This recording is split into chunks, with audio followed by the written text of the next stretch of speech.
Hold on and look out for falling debris.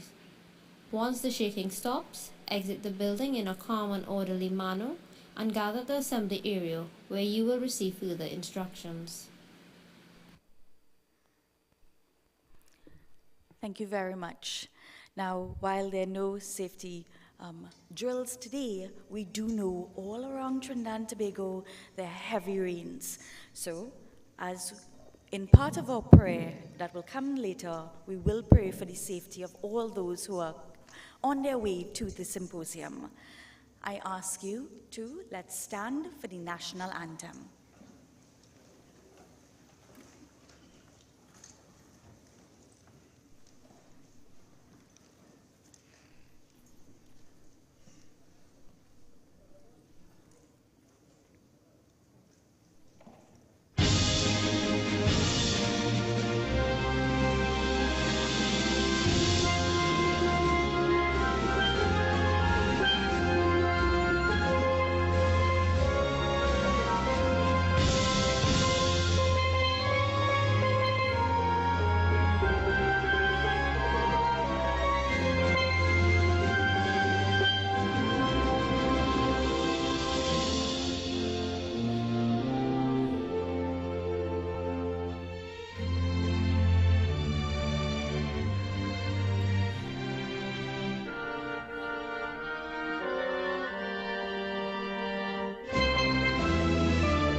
Remain standing as we proceed to the prayer.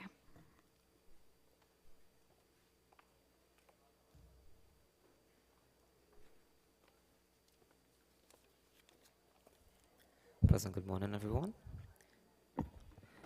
Shall we bow our heads and close our eyes as we say the DUTT prayer? We pause in quiet reflection to offer this prayer for a healthy world. In our individual and personal ways, we call upon the Holy One who sustains our lives and who inspires us to live with compassion, kindness, and peace. We ask for your daily guidance in all of our endeavors. We pray for our courage, dedication, and integrity for all those who work with people living with diabetes around the world. We are thankful for your presence within our lives and ask for your blessings as we carry out the mission of the association to promote education, advocacy, and research for diabetes. We also ask that you would protect and guide everyone who are on their way to the symposium, bring them safe and sound. In your name I pray, amen.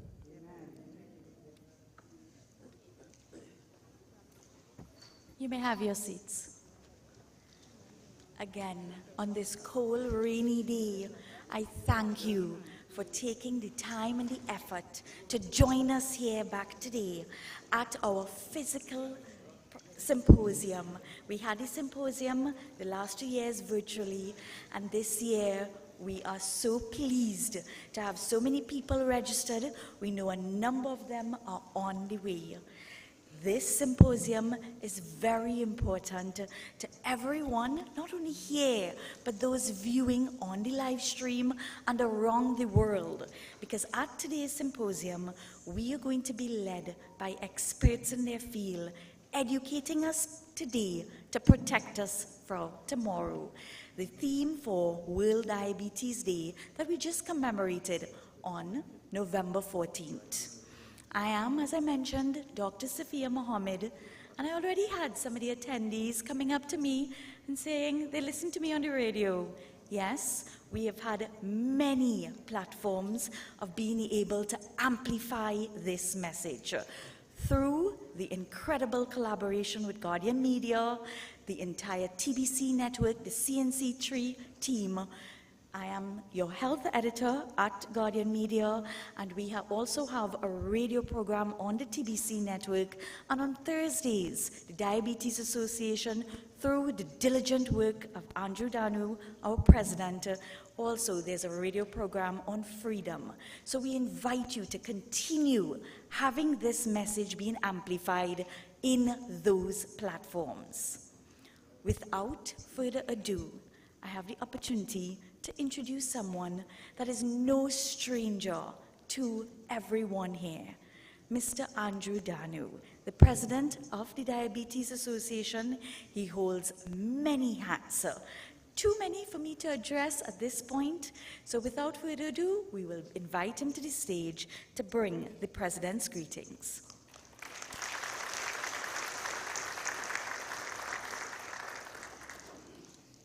Thank you very much, Dr. Mohammed. And I'm happy to see all of you all here this morning because of the rain, but of course, we know that some persons weren't able to make it as yet. But we're still looking forward to them. So good morning, everyone, and good morning to the Deputy Permanent Secretary of the Ministry of Health, Mr. Ryan Ramcharan, Dr. Michelle Harris from PAHO, Mr. Mahadev from Tatil Life, all of our speakers who are here with us today, all of our members, all of our volunteers, all of our supporters of the association. I just wanted to welcome you all here today. And again, I'm happy to see all of you all here because we know that the rain has kind of put a damper on some of the things that we had planned. But we are going to move forward with the day's events. We have a lot planned for you all. We are going to be starting with the sessions in the main hall. Then we're going to break out into the men's and women's forum.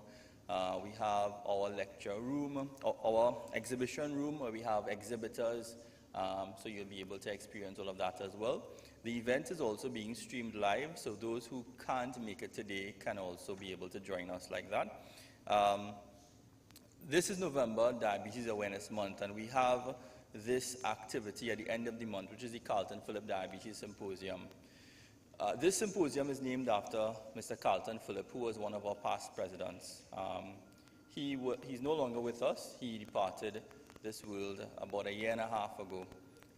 So when he was actually alive, we started and we named the symposium after him. So I'm very happy that we were able to have him here while the symposium was, and that's in 2019, when we actually named it after him. Another one of our dear members, Asha Samaru, also passed away this past year. She is our she still is our vice president, but I'm very sad that she isn't here with us as well. So we lost a lot of heroes in the organization, which we'll hear more about today. We had a lot of events for the month. We would have had our 5K recently, and I'm so happy we didn't have this weather for our 5K.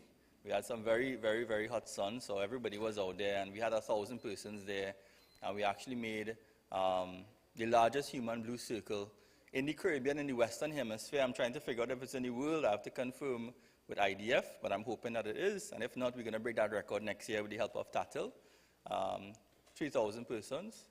And we also had a lot of other activities. We would have launched our youth arm, which is one of the major activities that we did this year, which is engaging young persons. As you know, I started in this organization when I was 23. I'm now 34, but I started in the organization as a young person when the organization was typically for older persons. As you all know, diabetes typically is associated with older persons. Now not so, because many young persons are developing diabetes, as you all know. So it's very important to have young persons working with us, and that's why we launched our youth advocacy arm. And you would have met David, our chairperson of the youth advocacy arm, together with 30 others who are kind of championing the cause among young persons. So I'm very happy to have them here. Over the course of the next few weeks, we are going to have one more initiative, which is our child lifestyle camp.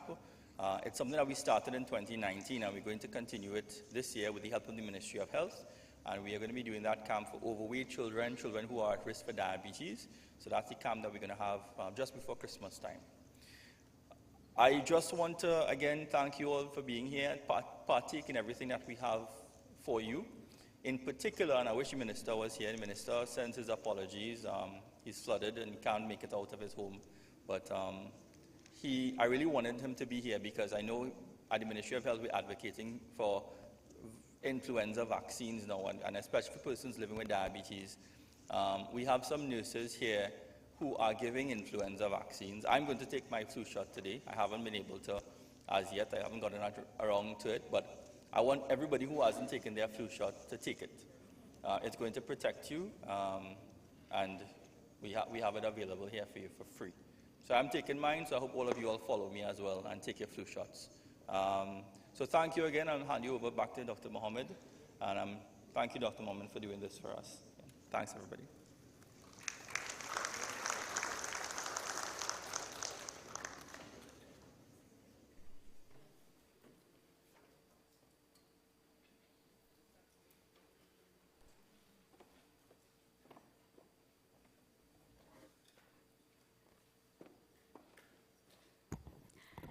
Thank you so very much, Andrew. You know, I want to pause and I want to really give Andrew, Amanda, Alicia, Rona, those are the behind the scenes persons who tirelessly work from their heart. They wear their heart on their sleeves just to make lives better, to transform lives. So I just want you all to put your hands together again for the volunteers, for Andrew, for the entire board of Diabetes Association, for the stakeholders. He mentioned a few there, TATL, the Ministry of Health, PAHO WHO, the Guardian Media team, who continue to support the work of Diabetes Association. You're going to hear from a couple of those persons later on. Now, we're going to move through the agenda very quickly. The theme for this year, World Diabetes Day, is Educate Today to Protect Tomorrow. But the thing about knowledge, you know, they say knowledge is power. I want to beg to differ. Knowledge is not power unless we activate that knowledge and transform it and take it one more step into action. So I want everything you're hearing today to not only enter your mind, embed into your DNA, and transform into an action. Today, you're going to hear one or two stories from our testimonials later on, and I'm sure it's going to inspire you. But let's move quickly into our next greetings. As Andrew said, the Minister of Health, he sends his apologies. He really could not make it. There are many people trapped. However, we do have a representative from the Ministry of Health, and let me just grab that name very quickly for you. The Deputy Permanent Secretary, Mr. Ryan Ramcharan, who will bring greetings on behalf of the Ministry of Health.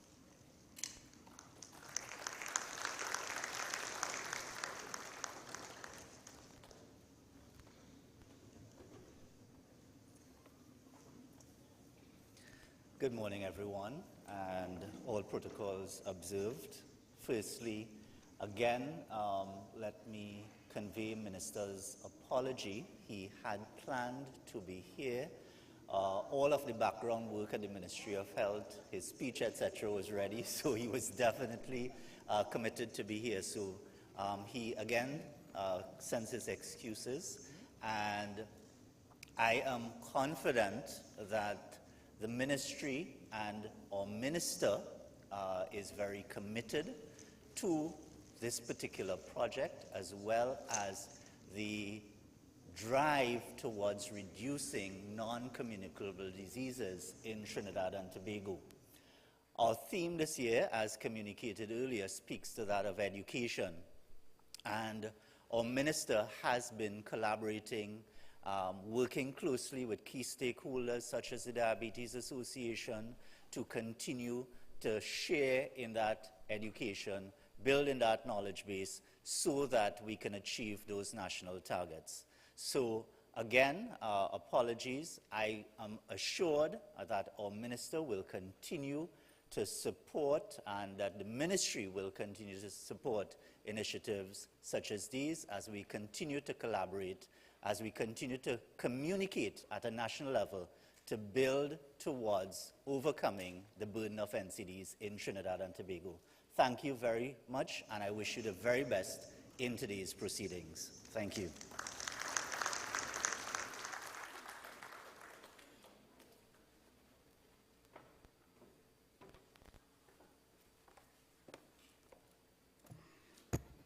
Thank you so much. We're moving quickly through this program, and we're very privileged to have a representative from PAHO, Pan American Health Organization. Prior to COVID, some of these institutions and organizations were very far removed, but now they're like daily names in our conversation. And we have here today Dr. Michelle Harris. She's the advisor for non-communicable diseases and mental health in PAHO, and she's been there since September 2022, after having worked in a similar capacity in PAHO, Jamaica office for the past 5 years. She's a public health physician and epidemiologist who have worked in health services in Guyana, Jamaica, and as the coordinator or the doctor of the public health program at UWI Mona. PAHO continues to do incredible educational activities that not only drives to the core, the root cause of diabetes, but across the board lifestyle diseases that falls under that broad banner of non-communicable diseases. It is my honor to welcome Dr. Michelle Harris.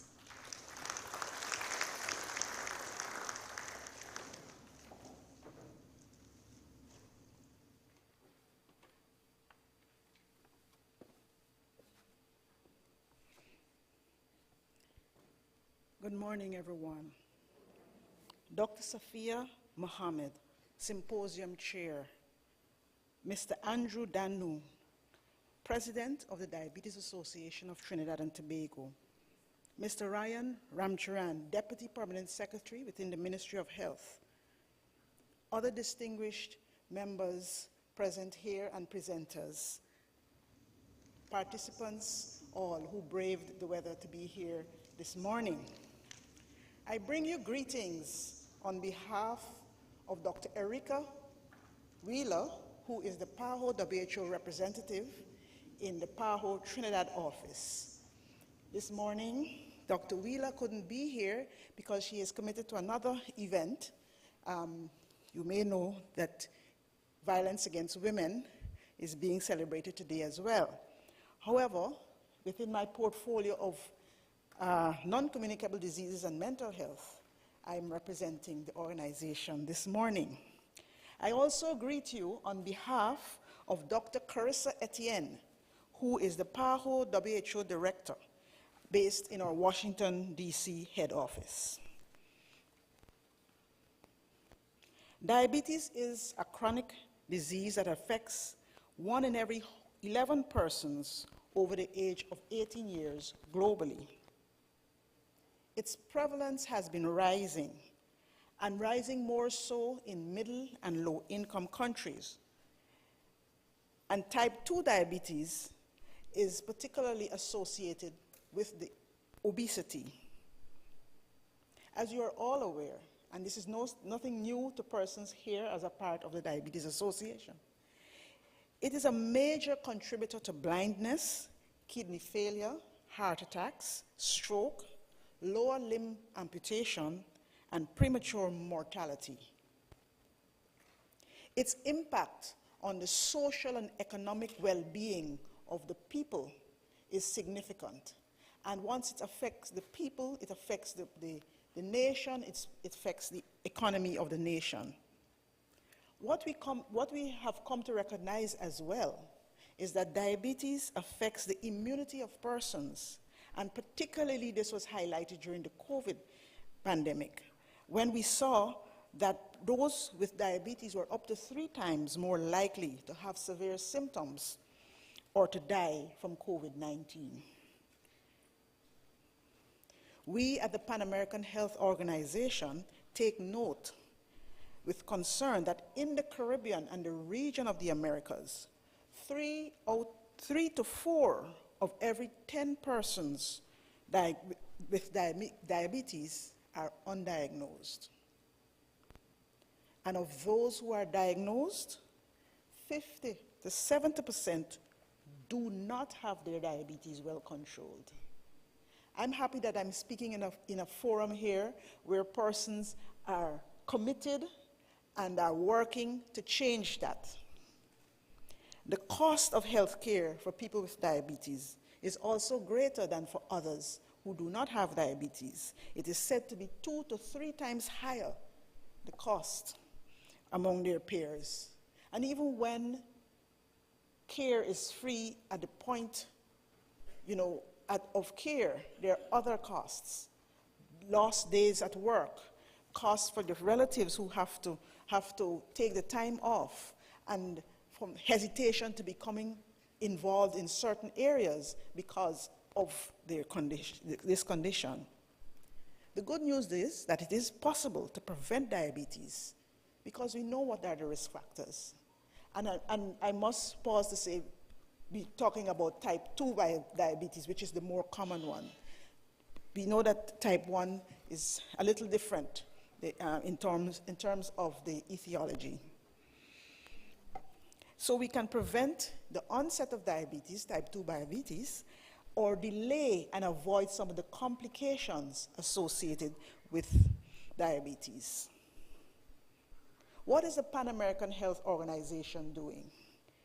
We promote universal access to health care to ensure diabetes prevention and control programs reach all sectors of the population, especially those with limited resources and who are already at increased risk of type 2 diabetes. And I'm pleased that this association is doing the same, promoting access and reaching those who can be reached with prevention.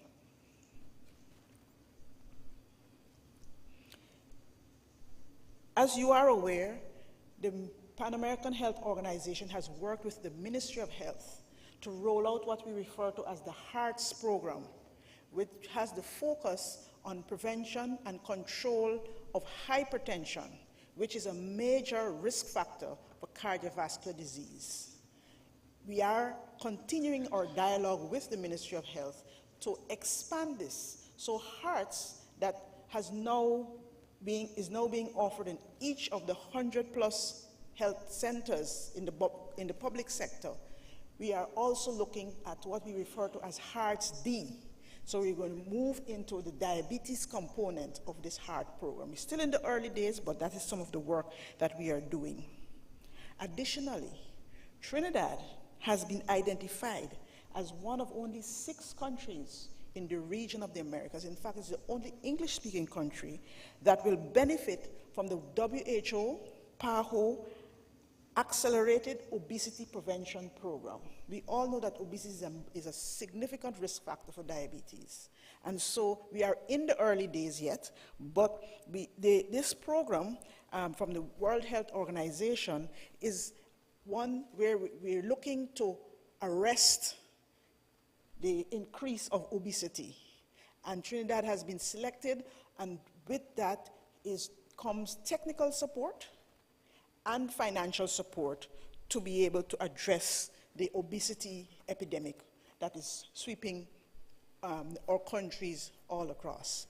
So at this time, I just want to thank the Diabetes Association of Trinidad and Tobago for the opportunity to share with you today, and also to commend you for the significant work you are doing. I'm particularly pleased to hear of the youth arm, and I just want to encourage you to continue the good work, and we look forward to further collaborations with you. I thank you.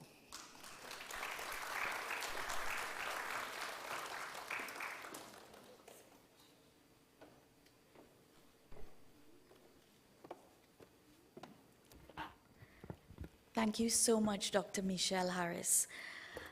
Just a little note, A little housekeeping to all our audience. I know we all have a number of important things going on in communications, but can I have everyone's cell phone placed on mute, please? So that we can really absorb the messages. Now, Dr. Michelle Harris referenced type 1 and type 2 diabetes. Yes, while many of our previous members would, in the earlier stages, as Mr. Danu mentioned, don't worry, he'll be Dr. Danu soon. That was no Freudian slip. As Mr. Danu mentioned, in the earlier days with Diabetes Association was more an elder population. But now with the youth arm, and the youth arm was launched this year, but it was always the youth volunteer. But now we have a dedicated youth arm, and the person who's the chair to that opened our prayer today. And I just want to give, again, a warm appreciation applause to every member of the youth arm who's here today, led by our chair, Mr. David Gobin.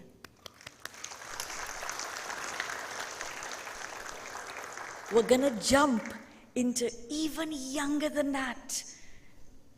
Age 10, young enough for you? How about age 6? How about age 5? My next testimonial, it is so heartwarming to welcome these three to the stage. Penelope, let me get that properly, Bisoon, Jewan, and Tiana. Mr. Jewan, and he needs Mr. to his name, at the Diabetic Youth Camp, clocked more steps than me, you, and you all together. How does 5,000 steps sound? How does 15,000 steps sound? So I welcome these two type 1 diabetics to the stage.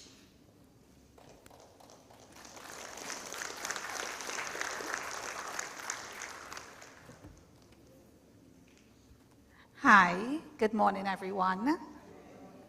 Well, you all were introduced to Joanne and Tiana. Joanne has been diagnosed. The 19th of this month actually made it 4 years since he was diagnosed as a type 1. Tiana is now going into her second year in February, on the 21st. They're pretty amazing. Despite what they deal with on a day-to-day basis, some of us may not be able to handle it. They basically get up in the morning, they have to be checked, not once per day, but sometimes 6 times per day. My routines with them varies. I go to their school lunchtime to monitor their sugar levels. I also wake up at 1 a.m. to check to make sure that their levels are okay. Sometimes I get back up at 3 a.m. But let's focus on Joanne and his steps. Tell them about your steps. I got 15,000 steps in 1 day, and I was proud of myself to get it.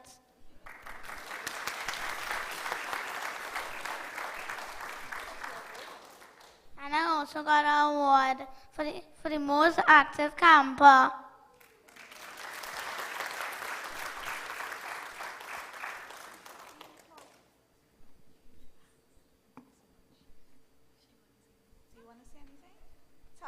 Tell them about your special powers when you take your insulin. Could I tell them? Yes. Okay. When she takes insulin, she gets special powers. She actually could freeze you like Elsa.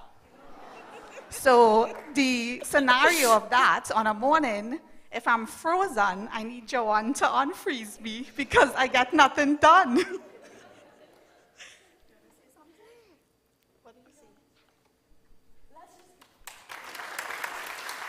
Thank you.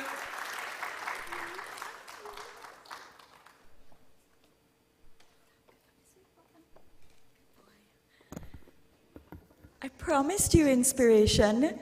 If little Joanne can do 15,000 steps, what's my excuse? What's your excuse? None, right? None whatsoever. And that is at the Diabetes Children's Camp. And it was indeed also inspired by the TT, the Ministry of Health TT Moves project. So yes, We know what we need to do, but sometimes we need that little external motivation, and certainly the very cool award helped Joanne. But let me also, we did an article in it in Guardian Health, in the Guardian Health Plus, and he showcased there his pedometer and he's calculating his steps. So I hope everyone here in their next exercise is either calculating their steps or calculating their calories. I'll share a little personal joke with you. My son, who is 11, is my now new trainer. Over the holidays, because I myself have my COVID pounds to lose, over the holidays, I told him, okay, we're on this goal, and he's very goal-oriented. He also likes to be exercising, very much into the exercise, physical fitness.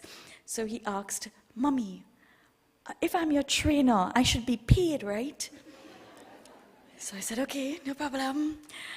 And I goes, how do you want to be paid? And he looks at the pedometer, he sees the calories, he sees the time, he sees the steps. He says, I want to be paid by the amount of steps.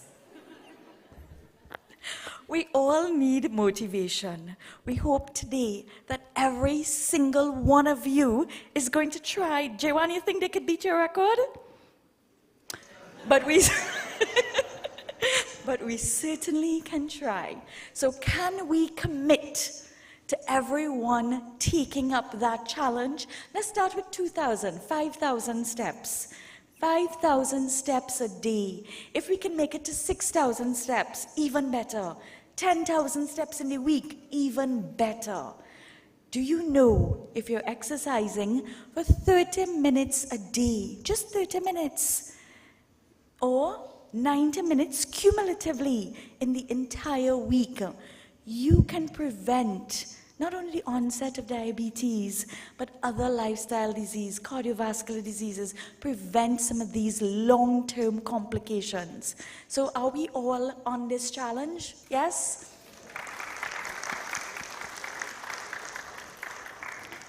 Thank you. Symposium ended. We have achieved our goal. No. So let's move on to our next testimonial. This is Mr. Jean Boucard, and his story will also continue to inspire you. I invite to the stage Mr. Jean Boucard.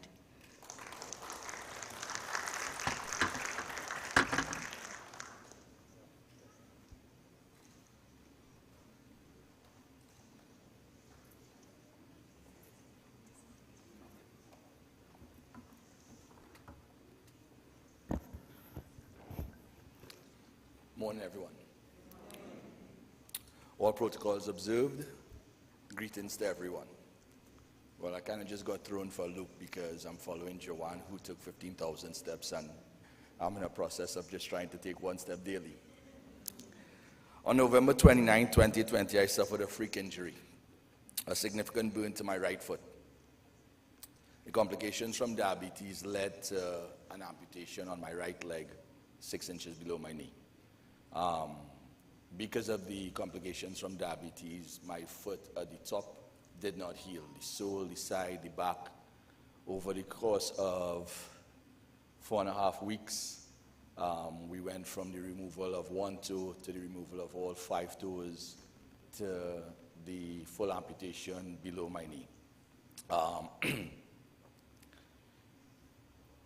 Amputation was something that there was not in the cards. It was not something that I thought of. It was not something that I figured would ever occur, but it did.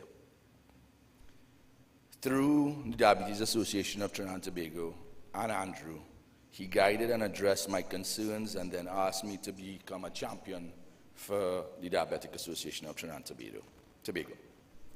The foot screening focus and preventive plans are meaningful and absolutely necessary mindset. I'm a lucky patient that has been able to handle and deal with this new phase of my life. Through that and the amazing effort and self-imposed mandate to not only bring awareness, but to provide knowledge, training, treatment, and support for a wider population about diabetes, we can strive to reduce or maybe eliminate the consequences of this disease. We have done a lot for amputees in our country, but the problem and reality is great. Amputation is not a life-ending phenomenon, but is a challenge and it is painful. Those are the realities, but it is also a path to having a normal life. It can be done. I'm the operations manager of Domino's Pizza Trinidad and Tobago, a former national swimming champion and an avid outdoor and water sport enthusiast. But I've learned that I'm no longer the person I was, but with the right attitude, I strive to be an even greater person in the future. Being an amputee has many challenges. Being what I thought was a healthy person, the complications from diabetes, which complicated my recovery and led to the amputation, tends to generate the question, why? The simple things are not that simple anymore, and some things sometimes just can't be done easily. Things do change, but I have life. My goal along with the Diabetes Association is to bring understanding and awareness to the positive and fulfilling lives amputees can have for themselves. We just need to understand that positivity and support is not afforded to all. And the greatest medicine is positivity. The positive mindset is the one sole factor that I believe has led to the comfortable nature in my being to continue living as normal and trying to be as normal as possible. It's not something that can prevent anyone from continuing their life, but it's something that needs to be recognized. The word prevention becomes the most important thing that we can think of. This is the first time I've been part of this symposium, and through Andrew and the Diabetes Association of Trinidad and Tobago, one, I was not aware that I was diabetic. So not knowing provides a whole lot of the complications that we run into that has been expressed earlier. What I did learn was that you can move forward and that you can control and you can have a proper lifestyle, but prevention is cure.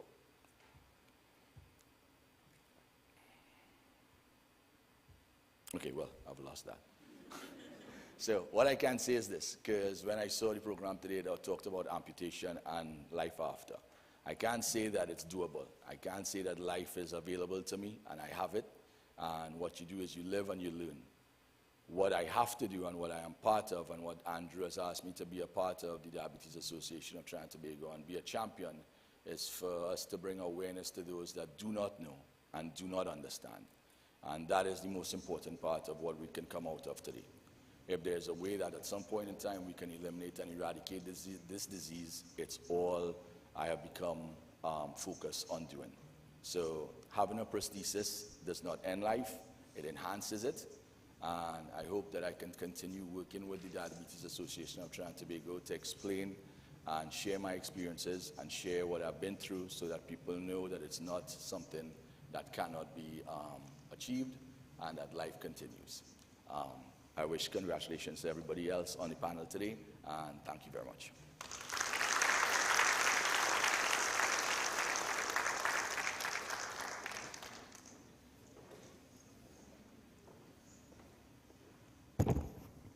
Thank you so much, Mr. Bukad. We have incredible champions here at the Diabetes Association of Trinidad and Tobago. This brings us just about to the close of our opening ceremony. Thank you so much for the beginning time, your patience, and we're going to move straight into the last part of this opening ceremony. I invite to the stage Ms. Nandini Samuel, but first, let me tell you of the caliber of persons we have here at the Diabetes Association.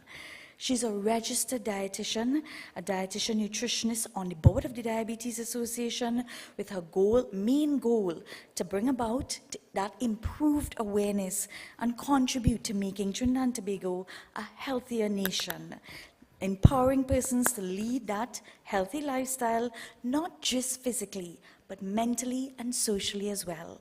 I invite Ms. Nandini Samuel to the stage.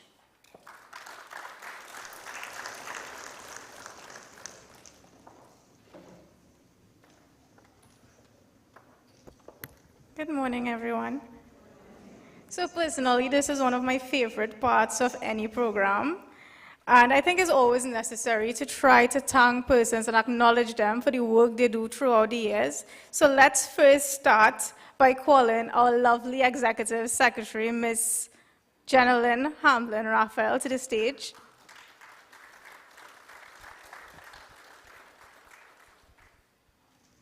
So the first award today is the Ralph Richards Award, and he is a past president of the Diabetes Association. This award is given for contribution as a general member to the development of the Diabetes Association.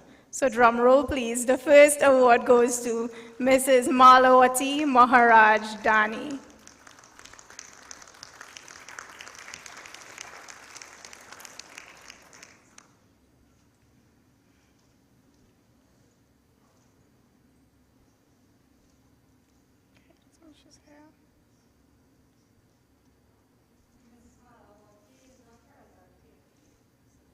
Okay, so I would like a representative to come collect her award on her behalf, please.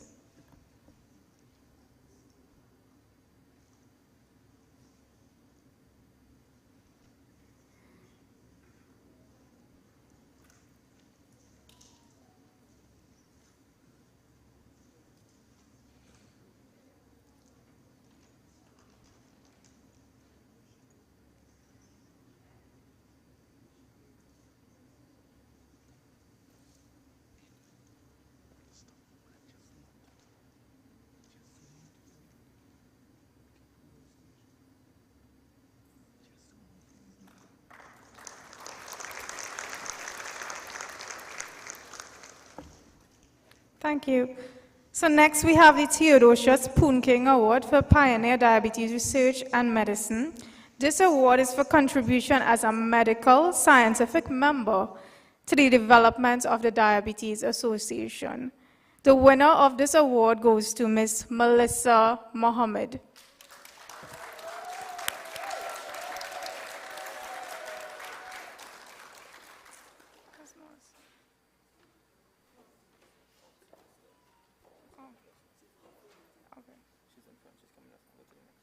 Okay.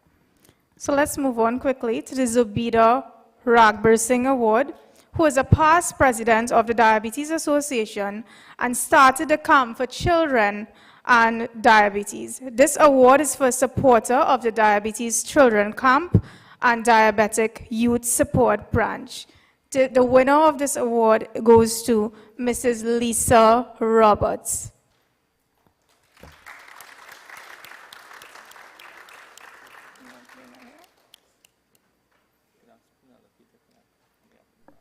Okay, Ms. Penelope Bisu would not call you to the stage to collect on behalf of the branch, please.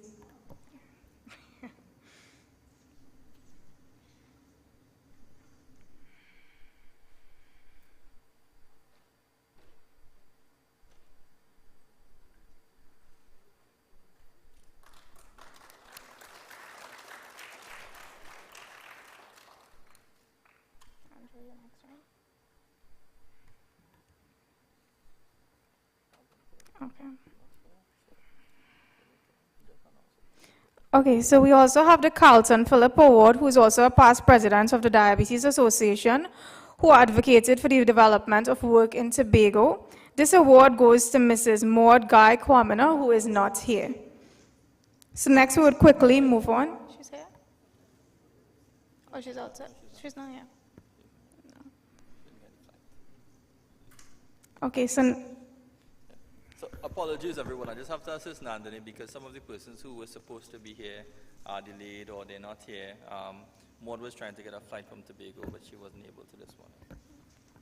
So next is one of the most important awards, the President Award. So this award goes for a group or organization or company that shows significant support for diabetes care and diabetes initiatives. So the first President Award goes to Tatil and Tatil Life.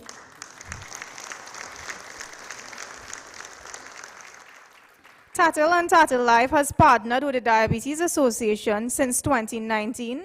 They have supported our 5K volunteer program, 6th form internship program, and provided us with a brand new retinopathy machine. They are close allied to the Diabetes Association in the fight to control diabetes. We would like to thank their board and staff for their support through the years. Congratulations.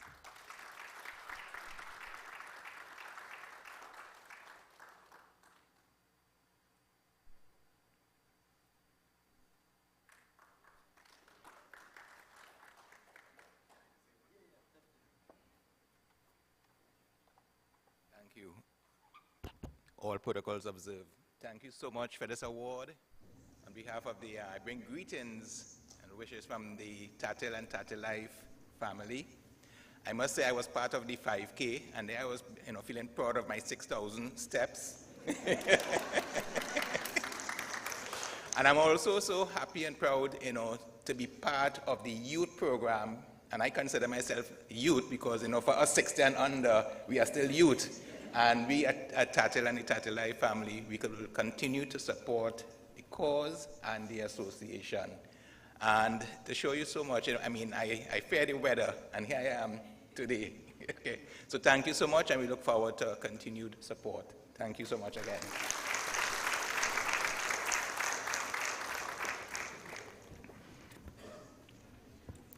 The second President's Award goes to Blue Waters Products Limited.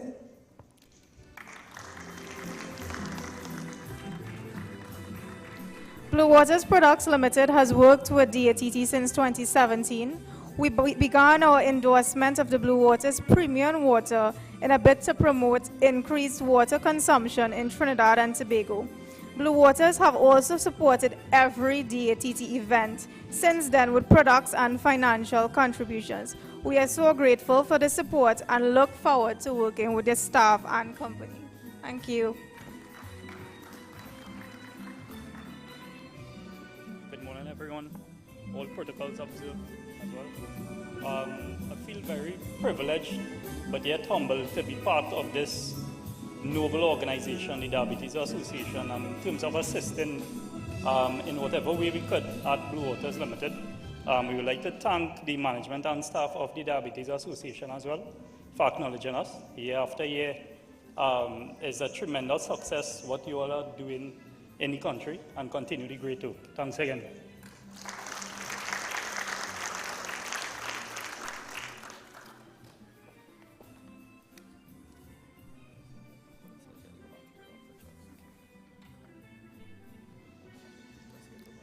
So again, we go back to the Theodosius Poon King Award. This award is for contribution as a medical and scientific member to the development of DATT. I would like to welcome on stage Ms. Melissa Mohammed.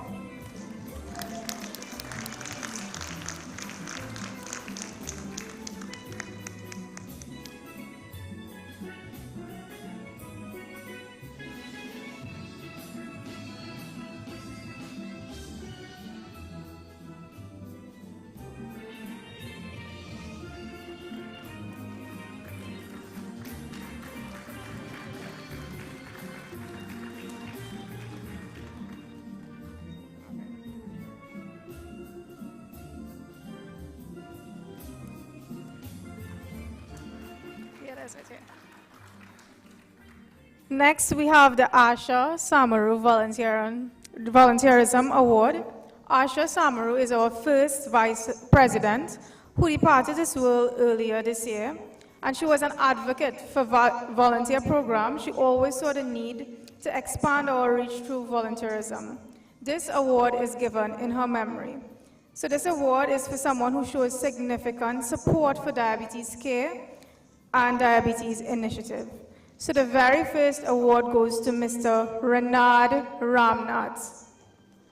I'd like to welcome Mr. Renard on stage, please. Renard has served the Diabetes Association for more than 100 hours over the past 3 months, and he has successfully achieved the rank of supervisor in the volunteer program.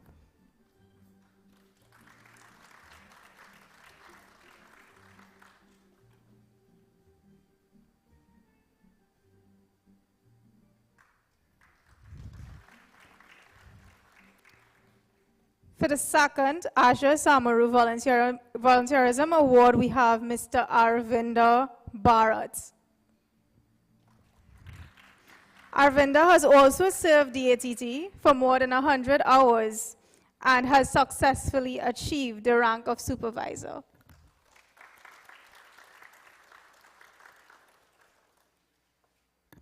We'd like to also acknowledge Ms. Anissa Mentor, who has helped with Tobago branches, but she's not here today.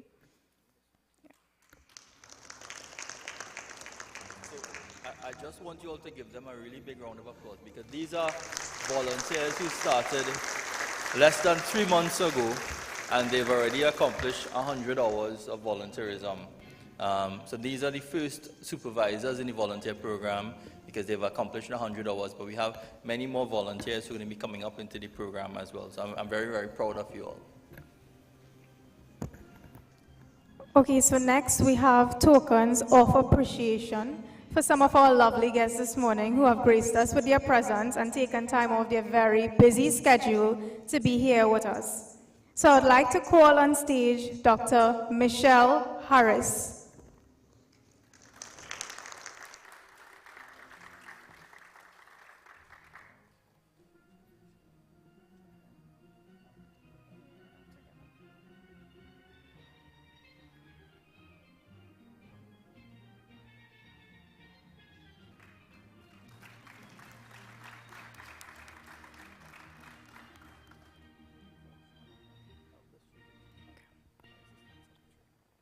Okay, I would like to call on stage our Assistant Secretary, Ms. Saliha Dindial, to help with the distribution of the next award. Next, and not a stranger to us, Dr. Safia Mohammed, who would like to thank you so much for your presence today.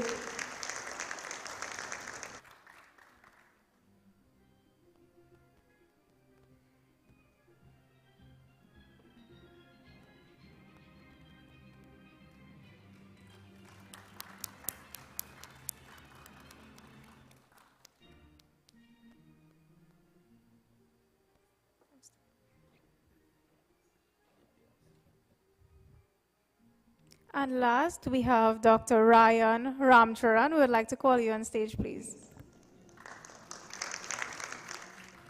DPS Ryan Ramcharan.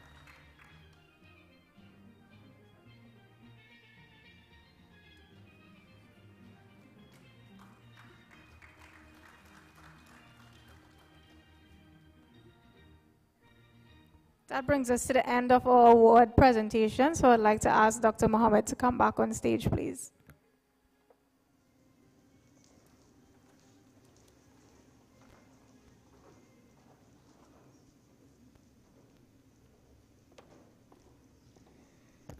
Thank you so much, Ms. Nandini Samuel, and of course our president and our hardworking team members that continue to be the driving force and the passion behind the Diabetes Association. And as we shared in the beginning, it takes 2 hands to clap. On our hands, there are 5 different fingers, each with a different print. So too are each stakeholder here today. We could not do all the work that's being done and achieved by the Diabetes Association without every single one of you. And as you heard from Dr. Harris, there's so much more work to be done. In, I believe it's 2017, when that UK task force released their information on obesity, Trinidad and Tobago had the 3rd highest in the world, the 3rd highest value for obesity. When you think of that, when you think of children obesity, which was not a syndrome we talked about 20 years ago, now it's something we're seeing in our pediatric clinics. We're seeing, bringing complications for children in our ICU. Now we're seeing so many more end-stage disease, and they're all very preventable. And this is why education, awareness, access to information, in articulation of the information and integration of it into our everyday lives, step by step. We might not reach the 15,000 steps right away, but we'll do some today, some tomorrow. We might not be able to cut out all, in my case, coffee, the sugar in the coffee. In your case, it might be Coke. I don't know.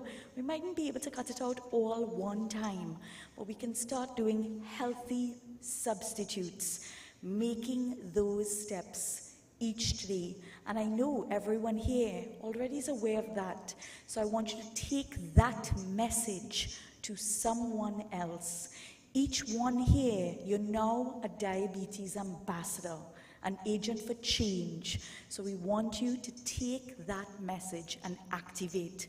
And let's make sure we keep to that theme, educate today to protect tomorrow.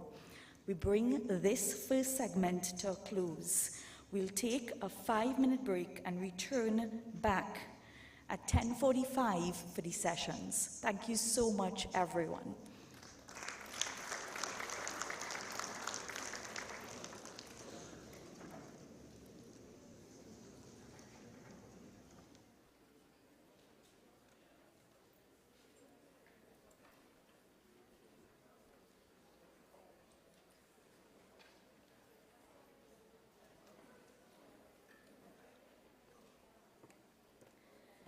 Just to make sure the message was communicated properly, the next sessions are being held right in this engineering room. This short break is in case anyone want to get up and stretch or want to use the washroom. But the next session is right here in this auditorium.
So we will resume in exactly 60 seconds.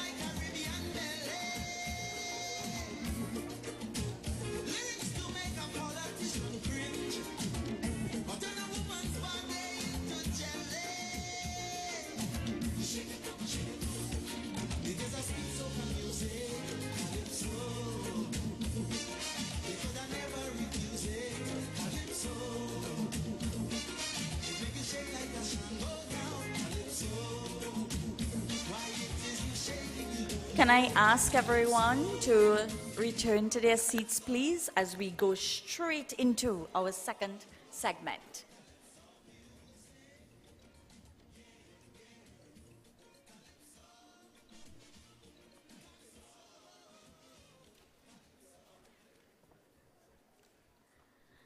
Thank you so much for your attention early on. We promise you, this segment, you're really going to have your eyes open. We're going to jump straight into our first presentation.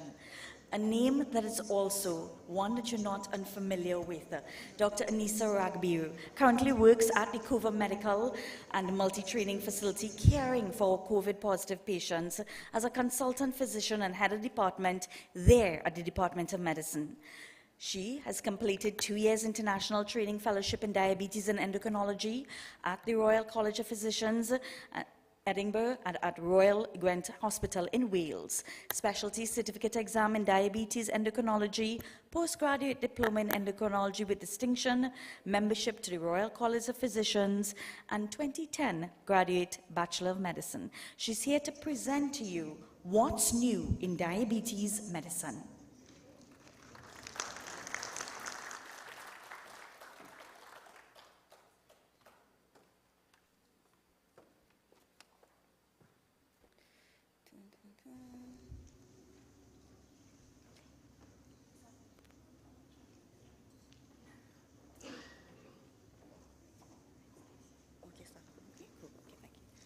Good morning, ladies and gentlemen. Honorable Minister of Health was supposed to be here, but the Deputy Permanent Secretary, President of the Diabetes Association, esteemed colleagues. Thank you for the opportunity to speak today on what's new in diabetes medicine. Diabetes care has come a long way in the last decade, with some new drugs becoming available. These not only lower HbA1c, but have so many other benefits that we will discuss here today. The progressive nature of type 2 diabetes requires practitioners to periodically evaluate patients and intensify glucose-lowering treatment once glycemic targets are not attained. The guidelines have moved from a one-size-fits-all approach to a patient-centered approach. So no longer do we go from metformin to sulfonylureas such as glycoside or diamicron to insulin. We have a much wider scope for management now. But before we go to those things, let's talk a little bit about the drugs that we use commonly in Trinidad and Tobago, like metformin and sulfonylureas. So how does metformin work? Metformin works by making the body more sensitive to your own body's insulin, decreasing insulin resistance. So how does it do that? It increases glucose entry to the muscles, decreases the formation of glucose in the liver, and decreases the intestinal absorption of glucose in the gut.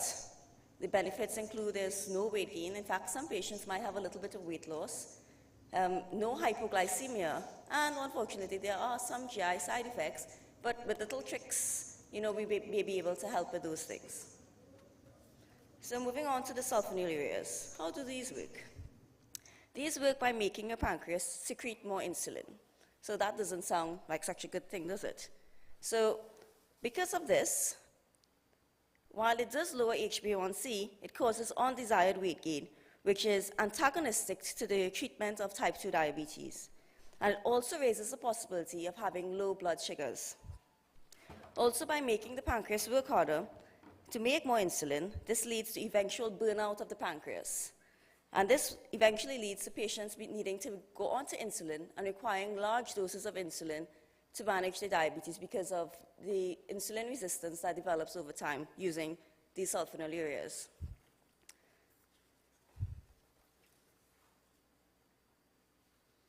So moving on to the newer drugs. So here we have many nice new drugs, SGLT2 inhibitors, DPP4 inhibitors, GLP-1 receptor agonists, and newer insulins. So you might recognize some of these brand names that are available. Some in Trinidad, some not in Trinidad. Some of them you might have seen advertising on cable television. So moving initially on to sodium glucose transport, co-transporter 2 inhibitors. These work by decreasing the concentration of blood glucose by inhibiting the reabsorption of glucose in the kidney. Here you see one of the filtering systems within the kidney. These drugs block the receptors responsible for the reabsorption of glucose. This results in increased glucose excretion.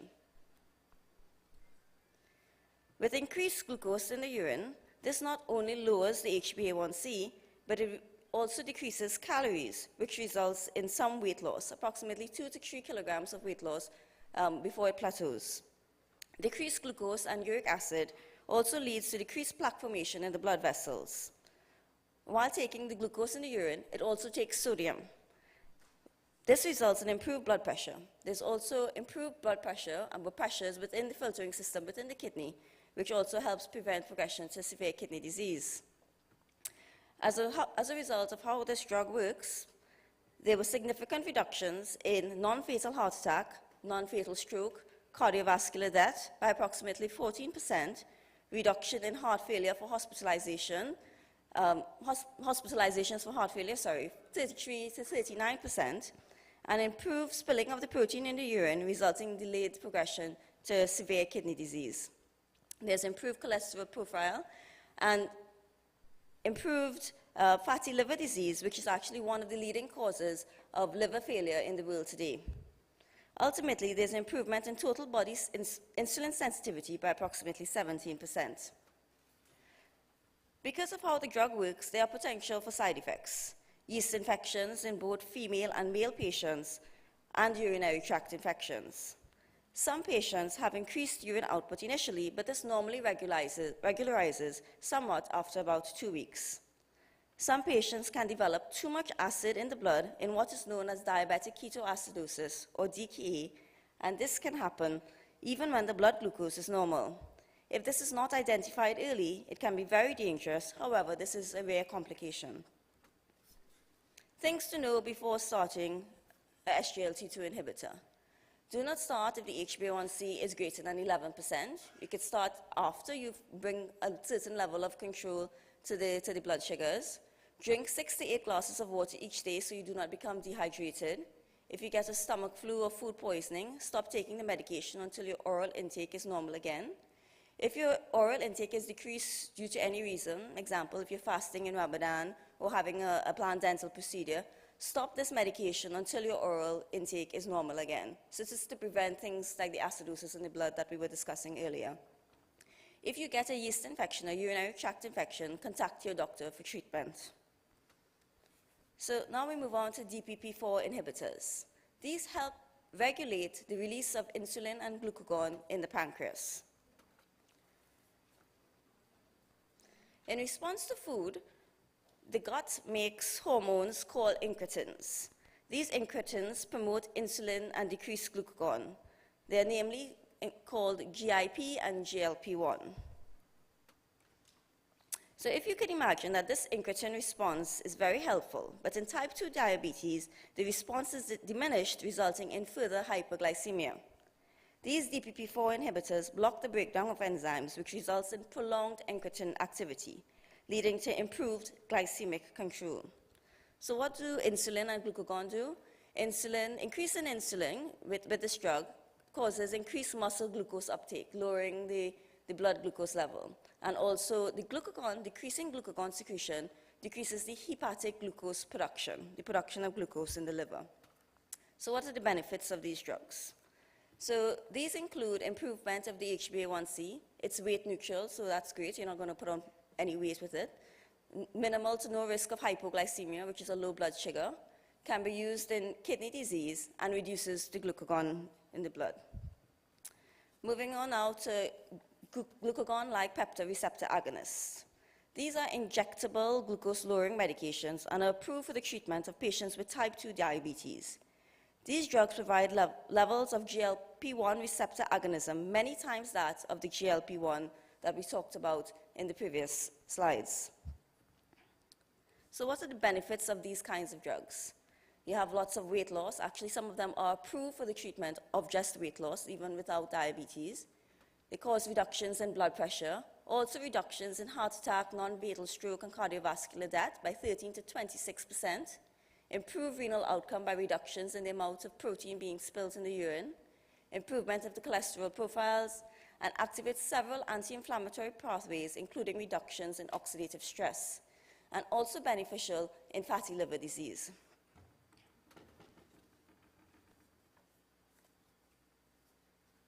Its actions on multiple organs carrying these receptors, you find that there is a profound effect.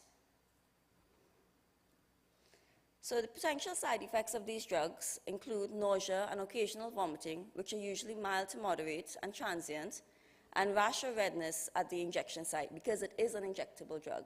Usually these drugs we like to use before we start insulin. So it's something to help to even maybe stop us having to start insulin on patients. Things to know before starting a GLP-1 receptor agonist. So different types of these drugs require different frequencies. Some of them are once weekly injections, some of them are once daily, and some of them are even once monthly. Make sure to rotate your injection sites like you would with insulin. Eating smaller, low-fat meals more often may help decrease the GI side effects. See your doctor if you develop abdominal pain, as it may be due to something other than the drug. If you're ill with vomiting and diarrhea, make sure to drink plenty of fluids and stop the GLP-1 receptor agonist until you are well again to avoid damage to your kidney. But this is very rare. So just a few slides on insulin. So this graph shows both the older insulins in frequent use in Trinidad compared to the newer ones. So the purple line is the regular insulin that the regular and the NPH are the two insulins we use commonly in Trinidad and are available on CDAP. But right now, there are so many better insulins available, including the ones, so comparing the shorter acting insulins compared to the regular, these are quicker and shorter duration of action. And for the longer acting insulins, you can compare the NPH to the glargine down there. There's better duration of action and less peaks, which results in less hypoglycemic or less low blood sugars. So this just allows us to appreciate the times. So the regular insulin, we all know that when we take our insulin, our 70/30 or regular human insulins, we have to take it 30 minutes before breakfast and 30 minutes before dinner, rather than when we take the meal or after we've eaten. But these faster acting insulins, the rapid acting insulins, you can take 10 to 15 minutes before or just up to when you're eating.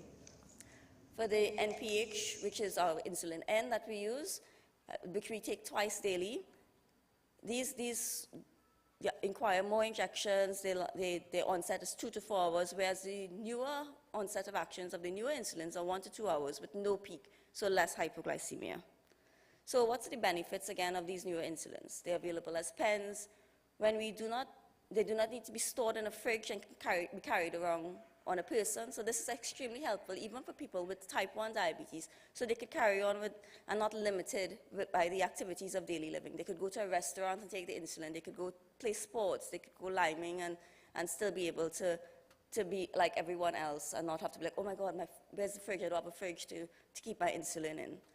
Shorter onset of action, you don't have to wait the 30 minutes. The shorter duration of the short-acting insulins, so there's less stacking of insulin from one meal to another, which can lead to low blood sugars. And the long-acting basal insulins working more uniformly and consistently for 24 hours with less risk of hypoglycemia. So in summary, Individuals with type 2 diabetes experience increased morbidity and mortality secondary to vascular damage involving both the microvasculature, which are the eyes, the kidneys, and the nerves, and macrovasculature, which are heart attacks and strokes and amputations. So before, with the drugs that we had, they only reduced the HbA1c, so they only really had impact on the microvascular complications, but there was minimal impact on the macrovascular complications. But now with the advent of these drugs, we can help with significant improvement in the macrovascular complications of diabetes as well. So I thank you.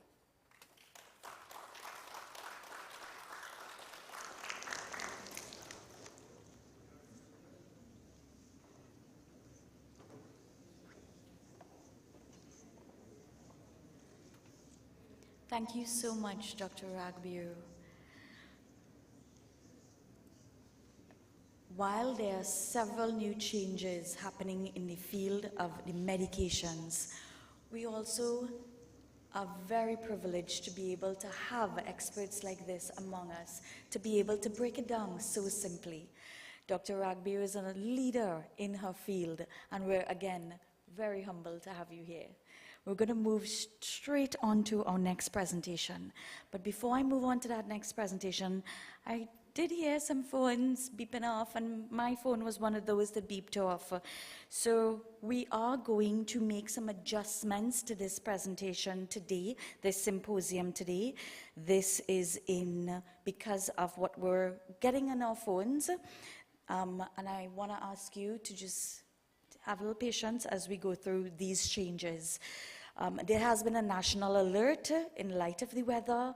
We do know that certain persons, Dr. Coburn, our Honorable Minister, was not able to come simply because of being trapped into their locations. Even where I live, there was a little bit of a landslide.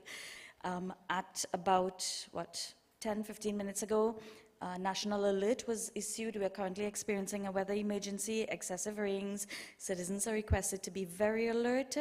So we've taken a decision that at the end of this first part of the presentations, these 6 presentations, we will engage with lunch, we will engage in the activities within the JFK auditorium, but we will possibly look at rescheduling the Women's Forum, Men's Forum, and Students' presentations. So for anyone who is getting those alerts and wondering, what are we going to do here if we're staying that late, have no fear. We're keeping it in mind and we're monitoring it closely. I hope that's okay with everyone, and through the Facebook page, we will continue to inform you. The Facebook page, Diabetes Association page, our Instagram page, our newly formed TikTok page by the Diabetes Youth Arm. We'll continue to inform you on those forums. We're going to move straight into the next presentation. We invite Dr. David Richards, who came right across today from Tobago this morning, literally. Specialist ear, nose, and throat, servant of God first, ENT surgeon after. 10 years experience in the field, and has a special interest in rhinology and sleep medicine. We invite Dr. David Richards to present on diabetes, your ears, nose, and throat.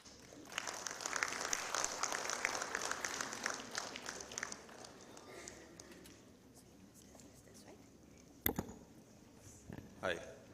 Good morning to all distinguished guests and members of the panel and the invitees. I would like to especially acknowledge Andrew. Andrew's actually a classmate of mine, and we were actually competitors. We used to compete for first and second place at St. Benedict's College in Laramie. And I'm really proud to see all the work he's engaged in. So I would like to just give him a little round of applause. Really proud to see what he has been up to over these past few years. I'm just going to do a quick talk on diabetes, not as technical as Dr. Ragbir's, because I'm not a diabetes specialist, but I encounter a lot of diseases that present in the head and neck region. And well, we all know what diabetes is. Insulin resistance or inadequate production, right? And it results in high blood sugar or hyperglycemia, right? So we don't know how it's looking up there, but mainly, the main reason we see all the end organ disease is because of angiopathy, right? You have large, medium, and small vessel disease. And basically, you have these vessels being blocked off, and the pathogenesis is basically the high sugar levels literally attaching itself to some of the proteins in your blood vessels and leading it to become sticky, and you get hardening of the vessels and plaque formation, and the vessels get blocked off. So all the end organs end up having dysfunction, right? So in my neck of the woods, the main issue, these are 6 things here, but there are other ones, but this is the main things that I thought would be relatable to you. So we all know of diabetes and loss of sight, vision impairment. But don't you know that hearing loss is actually the most common sensory deficit? Yeah? Hearing loss is actually more common than vision loss. But you see, it's so nebulous, we don't even pick it up. We don't pay attention to it, right? From the time you are born, you actually lose hearing every day. So every single day from the time you are born, you lose hair cells, right? And what happens is diabetes speeds up this process, right? So I'll go into a little bit about how that happens, right? So you may realize, because we don't have decibel levels or decibel meters in public, so we don't know what the ambient noise is. We don't know what we're exposed to. And it's estimated by 2030, about 500 million to 1 billion people will have hearing loss, right? Sensorineural hearing loss. And the numbers are actually quite large right now, and it's only going to get worse, partly because of our recreational practices, our listening practices. People always use headphones. And just to give you a little background, decibel level of 90 is recommended by OSHA that you could only be exposed to that for only 4 hours, right? 90 decibels, to put that into perspective, is probably like a hairdryer, yeah? Probably like a lawnmower, things like that. So you could only be exposed to that for 4 hours. If you increase by 5 decibels, you could only be exposed to that by 2 hours, for 2 hours, right? And the reason why they give these time limits is that over that time, you'd be experiencing permanent sensorineural hearing loss. So where diabetes come in is that you have these tiny vessels that bring blood supply to the nerve that is responsible for your hearing, right? And as I said before, you experience damage and loss of these hair cells every single day from the day you're born. So as you get older, you naturally will have hearing loss. And diabetes just worsen that. So you have small vessel disease bringing less blood flow to the nerve that is responsible for hearing, and you have slow reparation of the damage that may happen during the course of the day when you have exposure to certain noises. So if you think about it like in this way, airplane is about 20 to 140 decibels. A carnival fete is about 120 decibels, right? So we go to a carnival fete, we expose to these loud noises for 4+ hours, so you could see where the hearing loss is coming, right?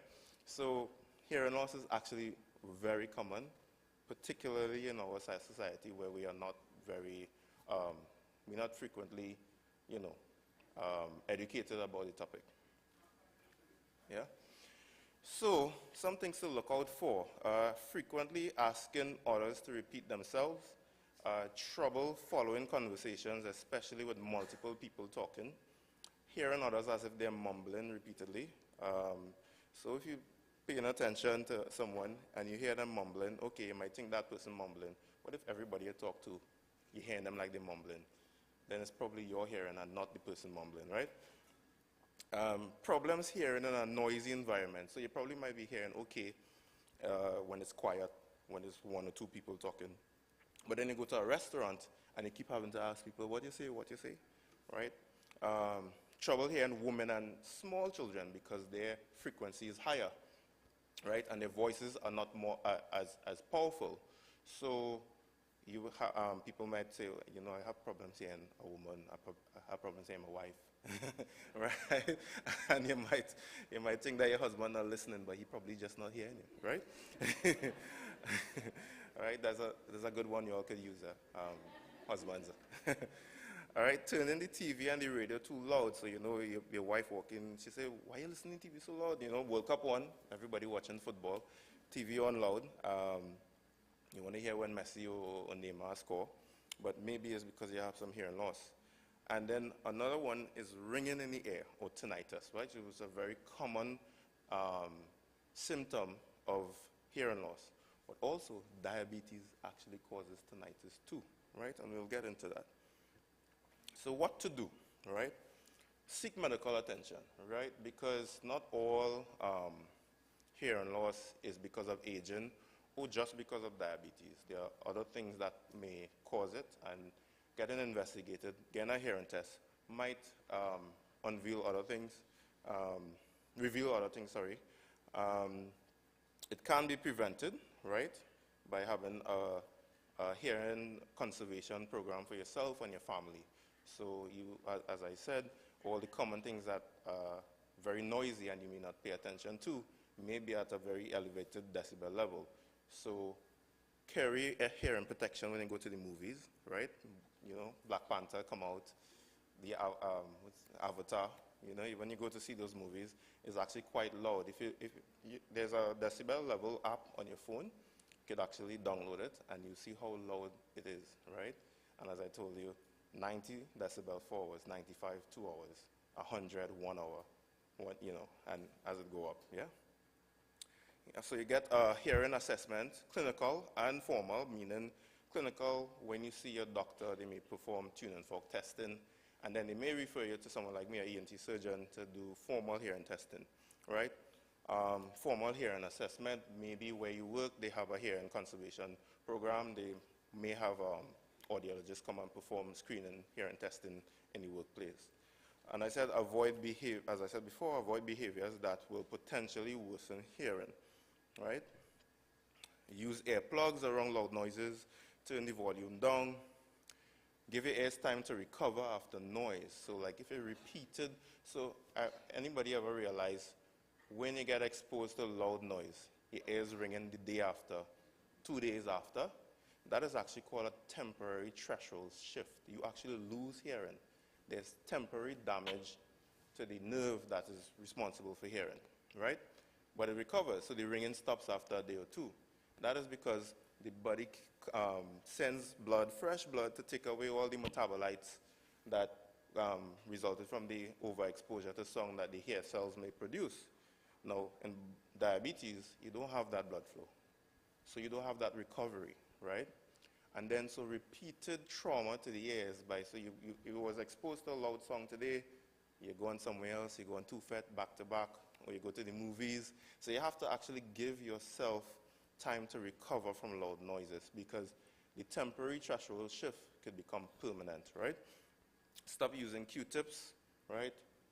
As ENTs, we always tell people, the only thing you should put in your ears is your elbow, right? All right, nothing's supposed to go in your ears. If you want to take the wax out, put 2 or 3 drops of olive oil every other night, it softens the wax. Wax is actually protective, right? Now, and there are a few people who may have overproduction of wax and so on, and we may need to take it out, but that's a special situation. Majority of people, you don't need to put Q-tips in your ears, right? And make sure and keep your ears dry. Ways to keep your ear dry, you could actually pull the air out, use the dry and low setting after you go to the pool, right? Jump up and down, you know, that actually works. Or you could put some dilute alcohol, not concentrated alcohol, dilute. So if you have rubbing alcohol, you half-half with water, alcohol, it helps dry out the ear canal faster, right? Just a few drops, not to drown your ears in alcohol, right? Right? Take medicines as prescribed, right? The reason why medicines actually cause hearing loss, certain antibiotics, sometimes people get hearing loss with aspirin and different things. So if you were placed on any new medication and you notice your ears ringing or you notice a decrease in hearing, seek medical attention, right? Get up and move. So we talk about the TT moves thing. Get up and move. Exercising actually prevents hearing loss, right? Lean muscle mass. If you gain more muscle, you actually reduce insulin resistance, right? Scientifically proven. You could ask Doc who just presented, right? And stop smoking. If you used to smoke and you stop, good for you. If you don't start, right? All right, so on to tinnitus. So as I said, tinnitus is a hallucination of sound without the sensory stimuli, and that's subjective. That's the most common one. That's the one we're talking about. But there are a few patients who might have objective because they have an underlying problem. So both the person and the doctor who examined them could hear it. So some people, when they open their mouth, they hear a click. That's an objective tinnitus, right? Or they might hear a heartbeat in the ears because of a other medical condition. That's objective tinnitus. And it's a common symptom of early hearing loss. So do's and don'ts for tinnitus. Avoid loud noises, as I said, because most times tinnitus is as a result of hearing loss. Avoid earwax buildup. I told you how to do that by using the olive oil, right? Don't use no Q-tips. And there are all these commercial things available with cameras to put. Don't use none of that because there's no way your depth perception is good enough to put your hand in your ears and take out your own wax. You will damage your eardrum, you'll perforate your eardrum. I don't recommend that.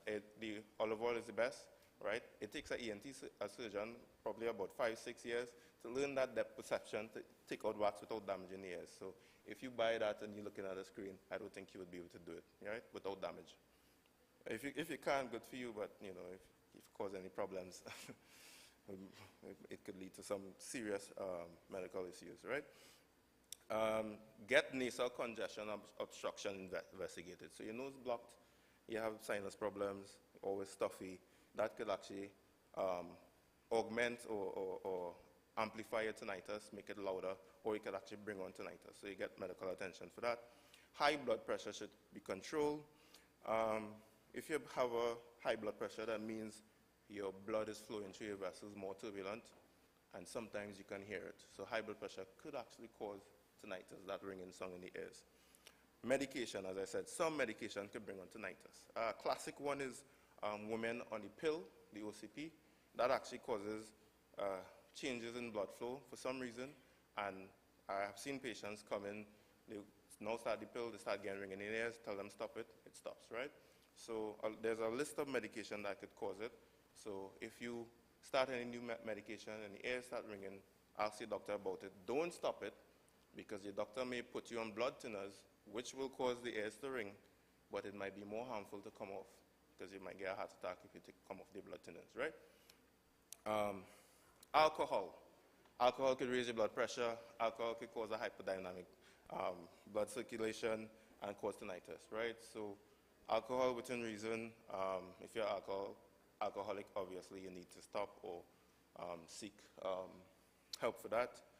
Tobacco and tobacco products, notoriously. So as I said, don't smoke. If you stop, good for you. If you don't smoke, don't plan to, right?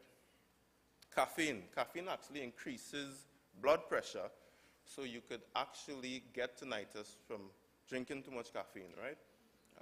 It actually makes you nervous and anxious sometimes. And what the compound that does that is actually the niacin and not caffeine. Caffeine acts on adenosine receptors in the brain. It actually makes you more focused. It's actually good for you. But the other compounds in the coffee, like niacin, is what gives you the jitters, right? Avoid refined sugars. So you should be avoiding refined sugars, because we're talking about diabetes here, right? But refined sugars actually affect the hearing nerve as well. Just like how the sugars bind to the basement proteins in the endothelial lining of the blood vessels, it binds to the nerve as well, right? And it affects the nerve, and you could get hearing loss and tinnitus. Salt restriction for blood pressure issues as well. And avoid nervous triggers. Sometimes people get onset with stress and emotional triggers, and that could also complicate diabetes because you have more stress hormones in your body, and it could affect your insulin resistance because of all the cortisol in your blood, right? Anxiety and depression, get help for that because it could complicate it. It could be as a result of it, right? Sleep problems, so insomnia and obstructive sleep apnea. We'll talk a little bit about obstructive sleep apnea afterwards. Insomnia is associated with tinnitus. Insomnia means you can't sleep or you can't maintain sleep. So it could be caused by tinnitus. People say the ringing stops them from sleeping. And we recommend things with that background noise, white noise in the background. Listen to radio station 97. A lot of the older folks listen 97 to go to sleep. That could help sometimes, right? And what I tell my patients to do, when you get tinnitus or when it gets louder, journal it. What happened when it gets louder? What happened when it came on? Did you eat a certain type of food? And we follow that, and then we know what to avoid, and we know what, okay, this might be the trigger. Because, unfortunately, tinnitus has no cure, sorry. That's one of the things in medicine we haven't found, just like diabetes, we haven't found the cure for, right? So, another issue with diabetes is it actually causes you to be immunocompromised, meaning your immune system don't work as well. Partly because of the vascular changes, your immune system is totally dependent on the blood supply, and we just said the blood supply is hampered by the hypoglycemia or the high blood sugar. Also, it affects the cells, right? We get lazy leukocyte syndrome. The leukocytes, which is one of the primary units of host immunity, it doesn't go to the site and clean up the bacteria and so on because of the diabetes, right? You get impaired wound healing, and all these things create a system where the air can't heal itself. It also changes. Diabetics have a more basic pH in the air canal, and that is more favorable for bacteria and fungus to grow. So you get more infections in the airs.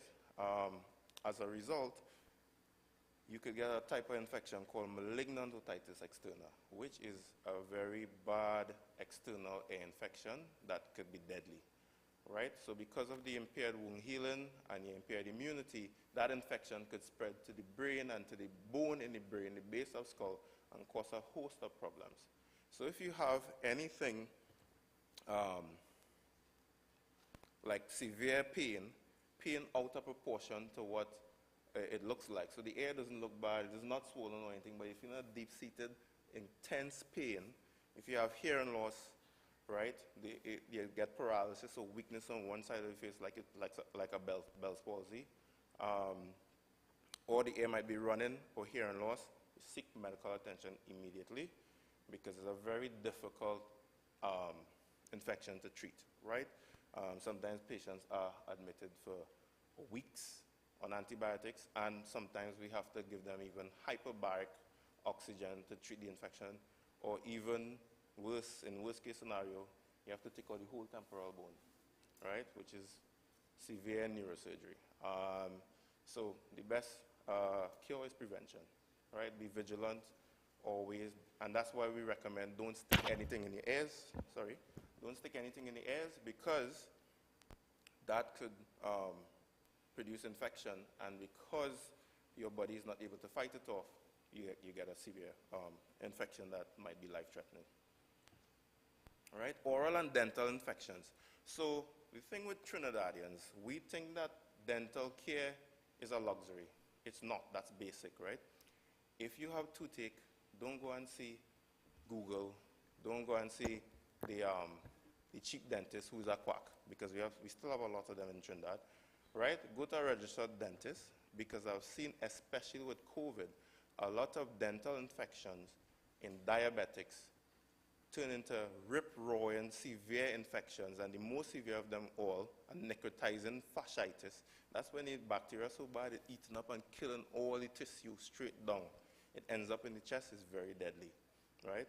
I've seen young people die from it and so on. So when you have a dental infection, again, toothache, tooth pain, see a dentist, right? It's not a luxury, it's a basic health requirement. Right? So you visit the dentist early if you have any pain, seek urgent or emergent attention. And if you have signs of infection, especially in a diabetic, it's an emergency. So any pain, swelling in the face, neck, any fever, immediate, right? Thing about diabetics, it's an immunocompromised state, so you actually mount a response that is not the same as non-diabetics, so you may not even have any signs. So the slightest sign you should seek a medical attention.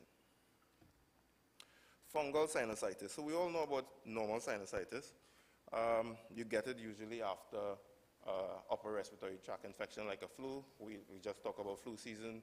We have the flu shot available. So after the flu, you find your symptoms lasting a week, 2 weeks, right? Once it lasts more than 10 days, it's something to be of concern. You may need antibiotics. In diabetics, because of all the issues we talked about previously, you may get a complication called fungal sinusitis or invasive fungal sinusitis, right? I had one of these a couple of weeks ago. It's very deadly. The patient didn't last two days, right? So it's literally a flesh-eating fungus, right? It was actually one we call mucormycosis, and it's very common in COVID, especially a diabetic with COVID. Dr. Ragbi may tell you more about that, but yeah, it's very deadly, and it literally eats the flesh inside the nose and the sinuses, and it extends up into the brain, right? Not to make you scared, but just to make you aware and vigilant. So if you have sinus symptoms lasting too long, seek medical attention. Right, and deep neck space infections. This is basically an extension of your dental infection that's spread down in the neck. It requires a surgical procedure, which is an incision and drainage. We have to cut open, and usually it's very filled with pus and necrotic tissue, and we have to clean it out. And sometimes the wound is so big we have to use plastic surgery to close it up. Right, so be aware of neck swellings and any infections, any signs, problems swallowing, fever, pain. You know, you as a diabetic, you have to be very vigilant of these things, right? Because a normal person may fight it off. In a diabetic, it may be complicated. And last but not least, obstructive sleep apnea. I think ISD was supposed to talk about that today. I'm not sure if it's still on the program. I have a particular interest in sleep medicine. So there was a large study done in 2021 that shows a dose-dependent relationship between AHI and diabetes mellitus. So what obstructive sleep apnea is, that's when mostly happens in snorers, and what happens is your airway closes off while you're breathing, and you have to gasp for breath. It usually wakes you up out of sleep. You may have daytime sleepiness and a host of other symptoms, right? Headaches in the morning, problems focusing, memory loss, and so on. And this is actually found to be associated with diabetes. So the more severe your sleep apnea is, the higher chance of you getting diabetes, right? And so that was a significant study. And especially with us having the highest, or the third highest in the world rate of obesity. Obesity is closely associated with sleep apnea, right? More than 50 to 60% of patients who have sleep apnea are obese. So you see where the catch-22 is, right? So obesity associated with diabetes, obesity causing sleep apnea causing diabetes, right? So it could be a very difficult thing to manage, but with patient education, right, with the work by all the people on the panel, by my esteemed colleague, who I'm very proud of, Andrew Danu, we could combat these things in the next few years. And I thank you for this opportunity to do this presentation. I guess we were supposed to have a question and answer section, but I think with the time constraints and the weather, we may have to, yeah? All right, thank you.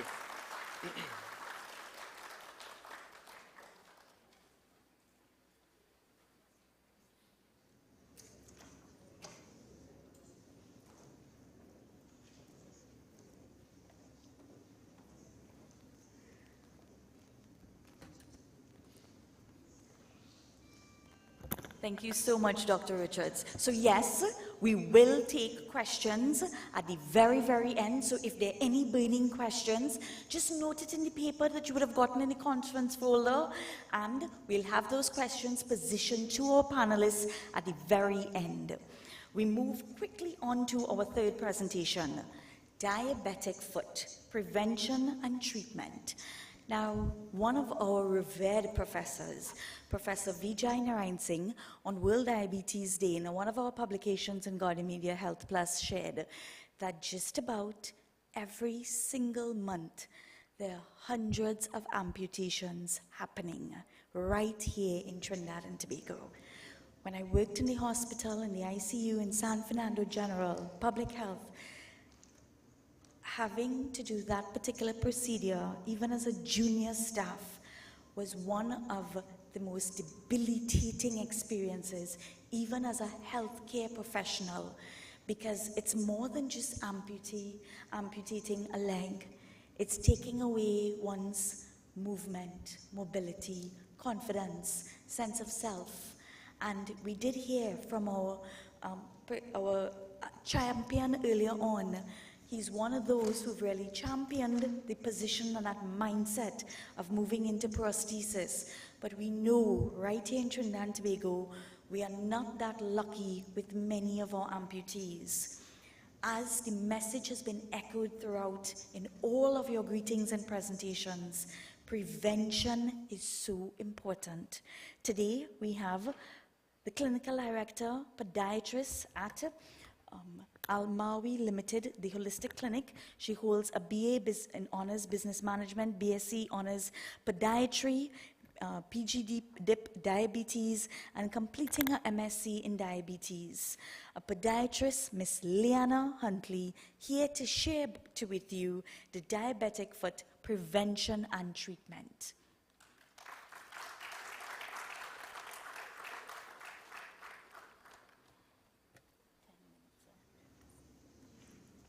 Good morning, everyone. All protocols observed.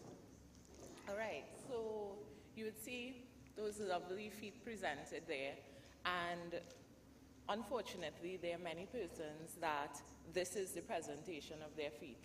Some of them are not aware what may be happening, and they just think, oh, I'm getting older, and there are just some changes, and they are not aware of the impact.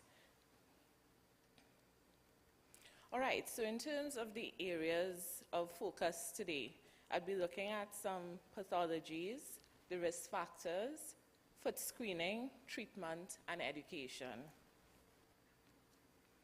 In terms of pathologies, so in persons with diabetes, you are at a higher risk of developing foot ulceration, and this is due to peripheral arterial disease, reduced blood supply, issues with the tissue, the vitalization of the tissue, and ulceration.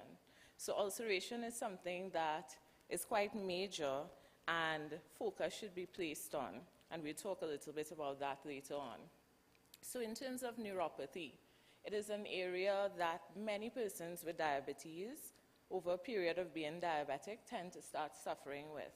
And it is something that many say they are not quite sure what they should do in terms of treating with it. And honestly, it is a very difficult area to manage.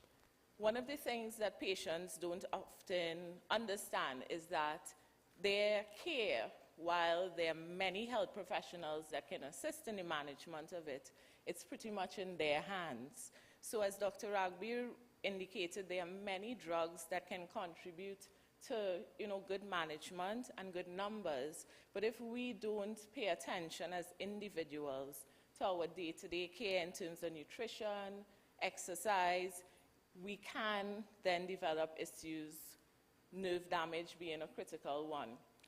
In persons with diabetes, neuropathy is something that, if it does occur, can have quite a serious impact. So if you're having issues with loss of nerve sensation in the feet, then imagine a typical tradition of most Trinis, and maybe in the Caribbean as a whole, is walking barefooted.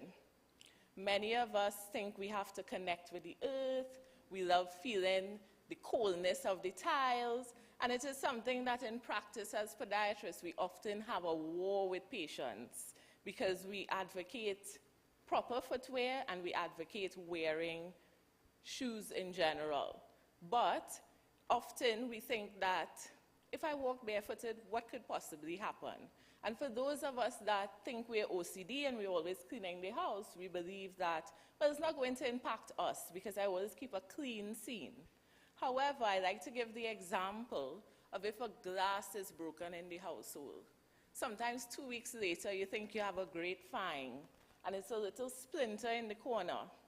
And instead of that being an actual diamond, it's actually something that could be quite detrimental to us. Because if you think about it, if someone is diabetic, not well controlled, or even if controlled, they suffer with neuropathy, the nerve damage, if that splinter goes up in their feet, and if they don't do something which is critical, like checking their feet daily, then it can lead to an infection and can then lead to eventual amputation. So neuropathy is an area that is challenging, but it is something that is very critical for us to do our daily checks and to have the necessary health professional advise and help with the management if we're suffering with it, and particularly in the case of painful neuropathy. In terms of signs of peripheral arterial disease, so in screening within a podiatry clinic, you would focus on whether the person has pulses in the feet, and it's usually something that people are quite intrigued by because it seems like if they're having a fetal ultrasound, but I tell them except there's no baby in the foot. So you check for pulses, and based on time I can't get too much into that bit, but you check for the pulses, and depending on the type of pulse that is actually identified will determine what some of their issues are in terms of from a circulatory standpoint. And that simple test would then determine if, in using the multidisciplinary approach, if they have to be forwarded to vascular to aid with that circulation problem. A number of persons in this country, due to many factors, suffer with circulatory issues. However, many are not even aware that that's what they're suffering with. Some of them may say, oh, I just get a little swelling in the feet.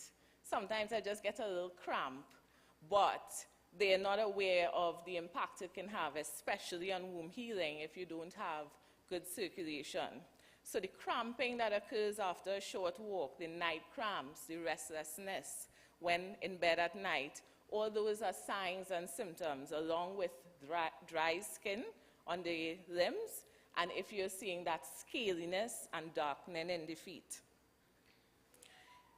In terms of neuropathy and PAD, they both can coexist, and this is where you at risk of the ulcerations, infection, and can lead to gangrene and possible amputation.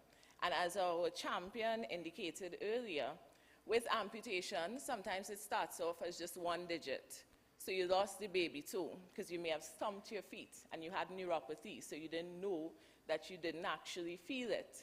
And then the status can change in days. And in Trinidad, we tend to take the approach of, well, my neighbor tell me that I could rub it with this, or I could wrap it with Wonder of the World, and that sort of thing. We love to adhere to the home remedies, and sometimes it's not an issue to use certain home remedies, but if used for too long, then things could be quite fatal. All right, so in terms of amputations, it can start off with one, and then it can lead to a below the knee or above the knee amputation if not addressed quickly. In terms of ulceration, and also can be festering under callus, which is that hardened skin that we tend to develop on pressure points. And again, footwear is critical. Now, I would agree that there are many challenges for good footwear in this country. However, if we try to maintain a good maintenance regime, then it can help reduce the risk of callus formation. And sometimes when a callus is actually debrided by a health professional, you then sometimes see there's actually, as you would see in the photo, ulcer lying underneath. All right? If someone has had a history of foot ulcerations, then they're pretty much prone, if they are not paying attention to their general health, that another ulceration can occur.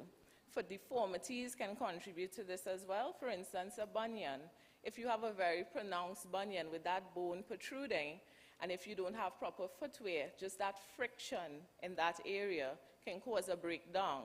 Or even persons with hammered toes. If the toes are chlorine, then the tips of the toes can develop calluses from that friction and can again lead to an ulceration.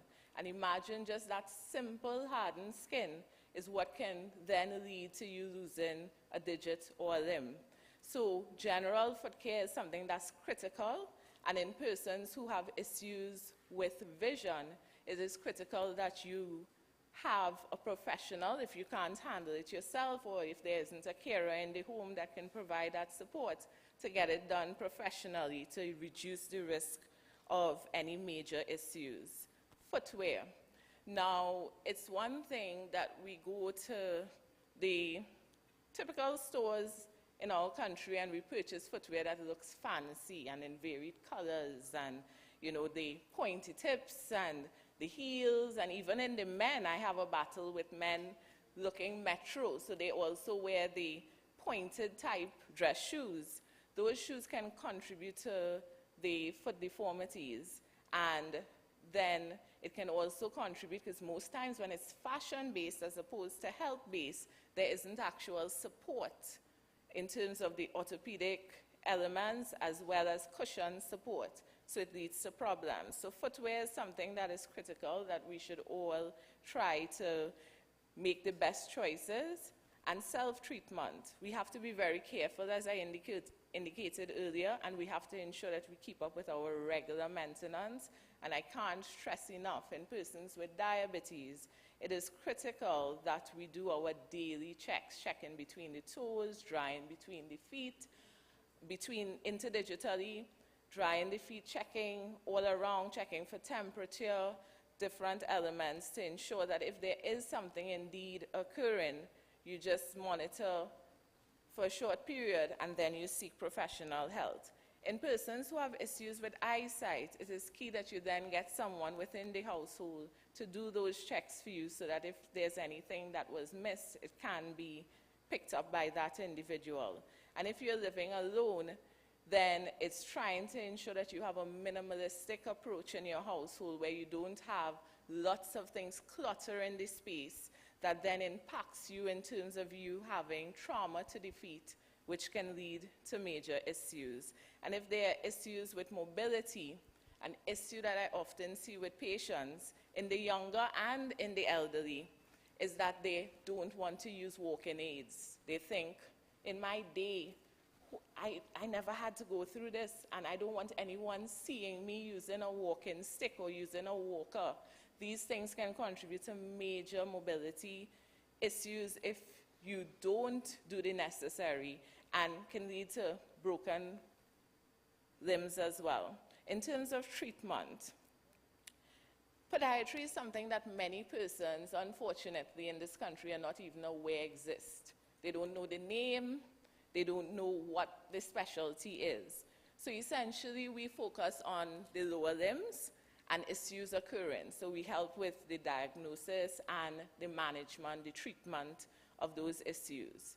So if you're having issues with swelling, and it's not something that maybe you walked for a long distance that day and it was excessive, you didn't use proper footwear, and it then went away, that's fine. But if it's something that's continuous, then it's something that you should seek help.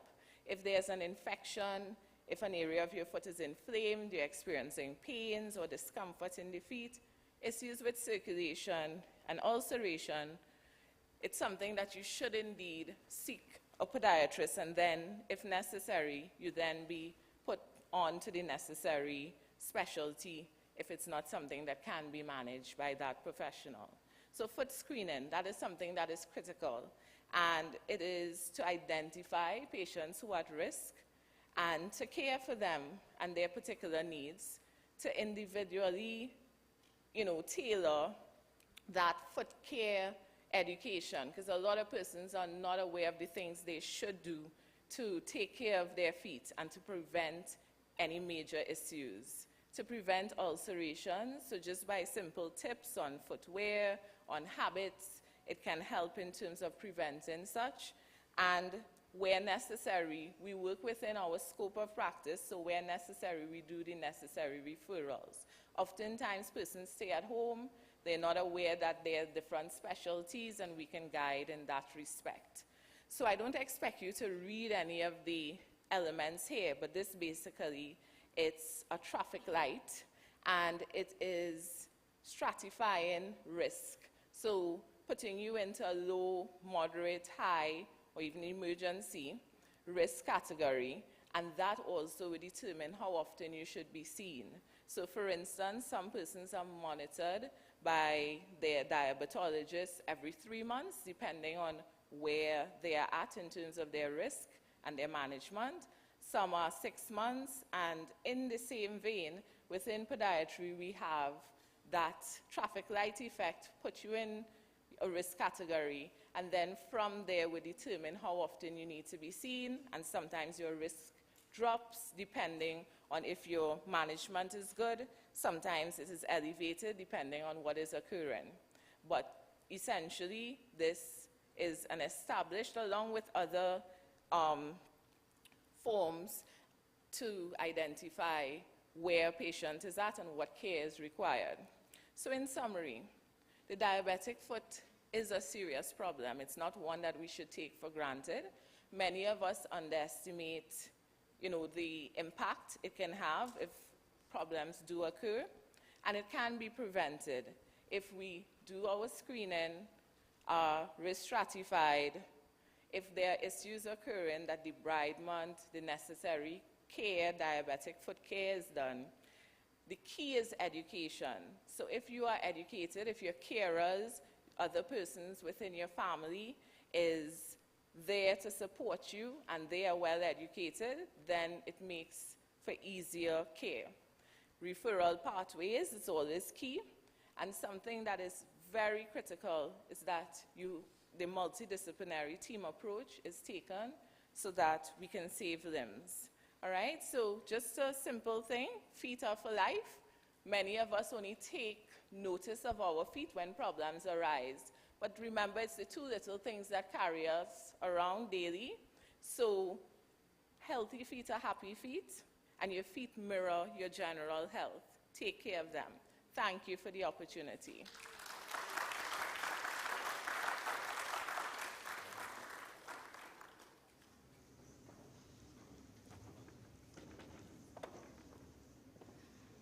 Thank you so much. Healthy feet are happy feet. And I took notice when you talked about footwear in particular. I looked at mine quite a few times. While I laughed there are many things that are so serious about all of what Liana shared. And I remember as a little child looking at my grandpa's feet. Both my grandmother and grandfather had diabetes, and it's also why I became very actively involved in the Diabetes Association, even as a student. My very first encounter with diabetic patients outside of my grandparents was in a clinic at a community center as an outreach at age 17, just before I went into medical school. And we have here a lot of our youth and those hours they need to generate before they enter medical school, they're learning so very much. So I hope some of the messages that you've heard here today, you're also going to impart as you move on into the education programs within the school. At age 17, being part of a community outreach program within the area I live, Chaguanas, I remember distinctly an elderly patient coming in and her blood sugars were well over 400. And at that time, I didn't know or understand all of this. All I knew is the facial expression she had when I did that little test, and she felt like, "Doc, I don't know what to do." But thankfully, we not only had doctors there, we had nurses there, we had other additional allied healthcare support then. Now we have podiatrists as part of that multilateral team, and I do hope going forward with the Ministry of Health program that we continue to move forward on collaborating with all of our allied healthcare professionals. We're going to go into a very important presentation next. This one is nicely themed, stressful butterflies versus diabetes. Dr. Virginia Victor from East India, working as a lecturer in the UE School of Nursing with a qualification of PhD in nursing. She's a master's in mental health nursing and a bachelor's in nursing and midwifery. Additionally, she has earned a master's in psychology and a postgraduate diploma in yoga. Having 26 years of teaching experience, interested in all activities of prevention and promotion of mental health among students and the public. I now invite Dr. Virginia Victor to the podium.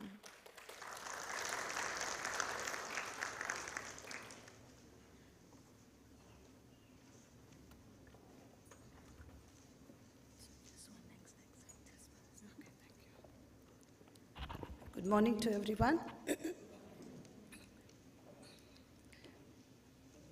Before starting my presentation, I know that you have heard so much about 3 presenters' information that you would have started applying on you to think whether I have this problem, whether I'm going to get this complication, whether this medicine will be suitable for me, whether I can get it or so much I've worked out. Your mind is just moving with that. So I want you to relax for some time. So just close your eyes, please, and listen this a moment of music. I request all of you, close your eyes, please.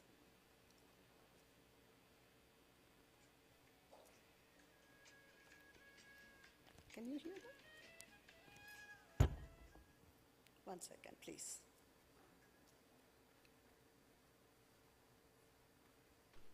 Can you connect this?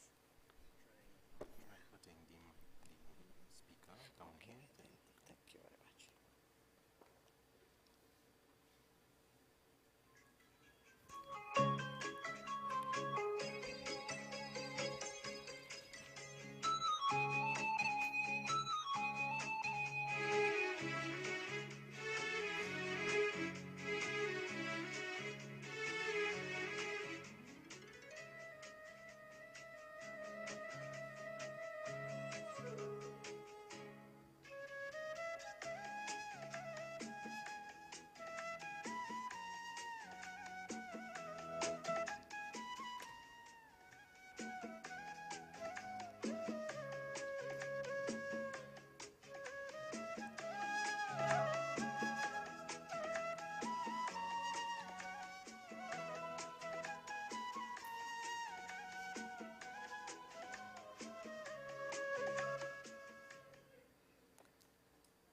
Please open your eyes. Thank you very much for listening to this. Okay, now, butterflies. Of course, when you are stressful, what will happen? Our stomach will just bubble with something. So the feeling of butterflies is a response to the stress. We are in the world of fast track with lots of things around us today, because olden days, my grandparents, if I recall how I was, we didn't know the word meaning of this tension, or we won't use the word tension and stress. But today, youngsters, small children, and even the children, the infants, when they start speak, toddler children, they say that, "Mommy, I am so stressful." The word stressful is just becoming common nowadays. So this topic is connected with the stress, how it affects diabetes. That is going to be the topic today. Before that, I would like to say diabetes is otherwise called, as I know from the older literature, it is a madhumeham. The term madhumeham is, this is the one which you are seeing now. See, madhu is, the meaning is honey, and meham is body. So your body, when you are contact with the diabetes, so what happens? The diabetes body is known as madhumeham. So this is just a small hint to know about the term. Then, the stress. The stress is very dangerous nowadays. They say that because of stress, so many illnesses are being triggered. So many illnesses are being just developing. So, pre-diabetic, diabetic, and diabetic complications. So, why this stress has to be allowed by us? So stress is just, there are different terms used for the stress. One is the scared feeling, panic, jittery, afraid, fear, nervousness, worried, worked up, shake up, and a flap. All these feelings will just give you butterflies in your body, and especially in the stomach. So next is the butterfly feelings. When will you feel that? Whenever you are under stress. The stress may be, a reason may be a small or maybe a big, or it may be the experience, currently experiencing one, or it is anticipatory. So whatever it is, the butterflies will not leave you, and definitely it will occur. That means your own feeling. So this is the just a small concept about the butterflies and stress. Then we should know that there are definitely stress in our life. If you are a human being, you are going to experience the stress. You have to tackle the stress. There are two types of stress. In a simple term, I can say it is a bad stress and good stress. So bad stress, a good stress is otherwise called eustress. What do you mean by eustress? When you have a goal to achieve, when you have benefit to achieve out of your workup, your challenges or anything which you are taking up. So that is going to give you a result, positive result. That is called eustress. So distress is a negative stress. Negative stress can be acutely you may experience, or you may have it for a long period. You will allow it without just working up, without introspectively thinking, you will allow it. See, this is the thing happens in many of us. So acute stress, when it comes, of course, you will just see that, how to come out of it. You will find out the options, and you will solve your problem. You will try to solve your problem. When the same stress or stressors are coming repetitively, what will happen?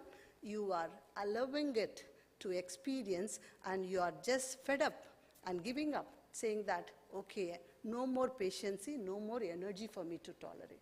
So when these things are happening, our own biochemical changes are also working up, are also taking place. We are not thinking that our body is made up of biochemicals and signaling system. It is communicating with the signaling system, the nervous system. So nervous system and biochemical substances in the bodies are being triggered when you are under stress. The next one is how the characteristics of the stresses. And distress will cause anxiety. So in a distress, how you will feel? You will be more anxious, you will be so concerned about or focused about your issue, and can be short or long term. This distress can be short term or long term, and it is perceived as the outside of your coping abilities. You think that, no way, I couldn't do, I need my support system. It's out of my control. Whereas, same way, you will feel unpleasant. See, whenever I go to my classroom, I'll ask my students, are you happy? Because the happiness is within yourself. If you don't keep yourself happy, if you don't try to make yourself happy, then who else will do it on behalf of you? So, feels unpleasant in case of distress and decreased performance. Out of being like that, in that state, definitely our performance will go down. Definitely our focus will go down. Definitely we will lose our concentration on the immediate requirements, whatever we need to do. Whereas eustress, as I told, eustress is a positive stress. All of you are here. With all the while, you have just traveled from the distance, even in the inclined weather, somehow you have reached, and you have taken your breakfast, and you are coming and sitting here. Some of you might have had a body pain or some headache, but still you made it up today because you are going to gain knowledge. As Dr. Patricia Mohammed said, gaining knowledge is not only your achievement. Afterwards, put it in action. Action is very important. So eustress is it motivates and focuses energy. And it is a short term. Then it's perceived as within our coping abilities. Then feeling exciting improves performance. So this is the characteristics of the eustress and distress, which you need to think. The next one is when body is, I told you that body is composed with the biochemicals, and it is reacted through the biochemical signaling system. So your nervous system from the head to toe is just passed through the network system. So through the networking, this networking is been triggered by the hormones, chemicals, various chemicals from pituitary gland, master gland, then it be disseminated to the respective glands, and glands will secrete, so that the increased level of action and decreased level of action, this is the common concept happens in the body. So when you are happy, you will be secreted with the happy hormones. So some of the happy hormones names are dopamine, oxytocin, serotonin, endorphins. So each happy hormones will give you different happy feelings. So better let us cultivate to secrete or to learn to tune your body to be with that hormones. Whereas stress, when you are under stress, see cortisol hormone name that is called secreted, I won't say it is a bad hormone, but it is necessary hormone. But how much you are allowing your body to secrete it, that is the matters. How much you are allowing. Are you going to be jittered with every small matters which is happening around you, in the family, or in the working place, or in your public where you are moving, in your friendship circle? How much you are a sportive person, positive person, based on that. So the cortisol is secreted in terms when you are in the state of stress. During your stressful situation, okay, for example, in a family, a member is a very laissez-faire. It's a small story, very laissez-faire. For anything, you can't ask a person to get up and go and do the work. That much laissez-faire. One day, there is a bomb blast, an emergency. So during that time, everybody, there is alert. Please run away because you have to protect yourself.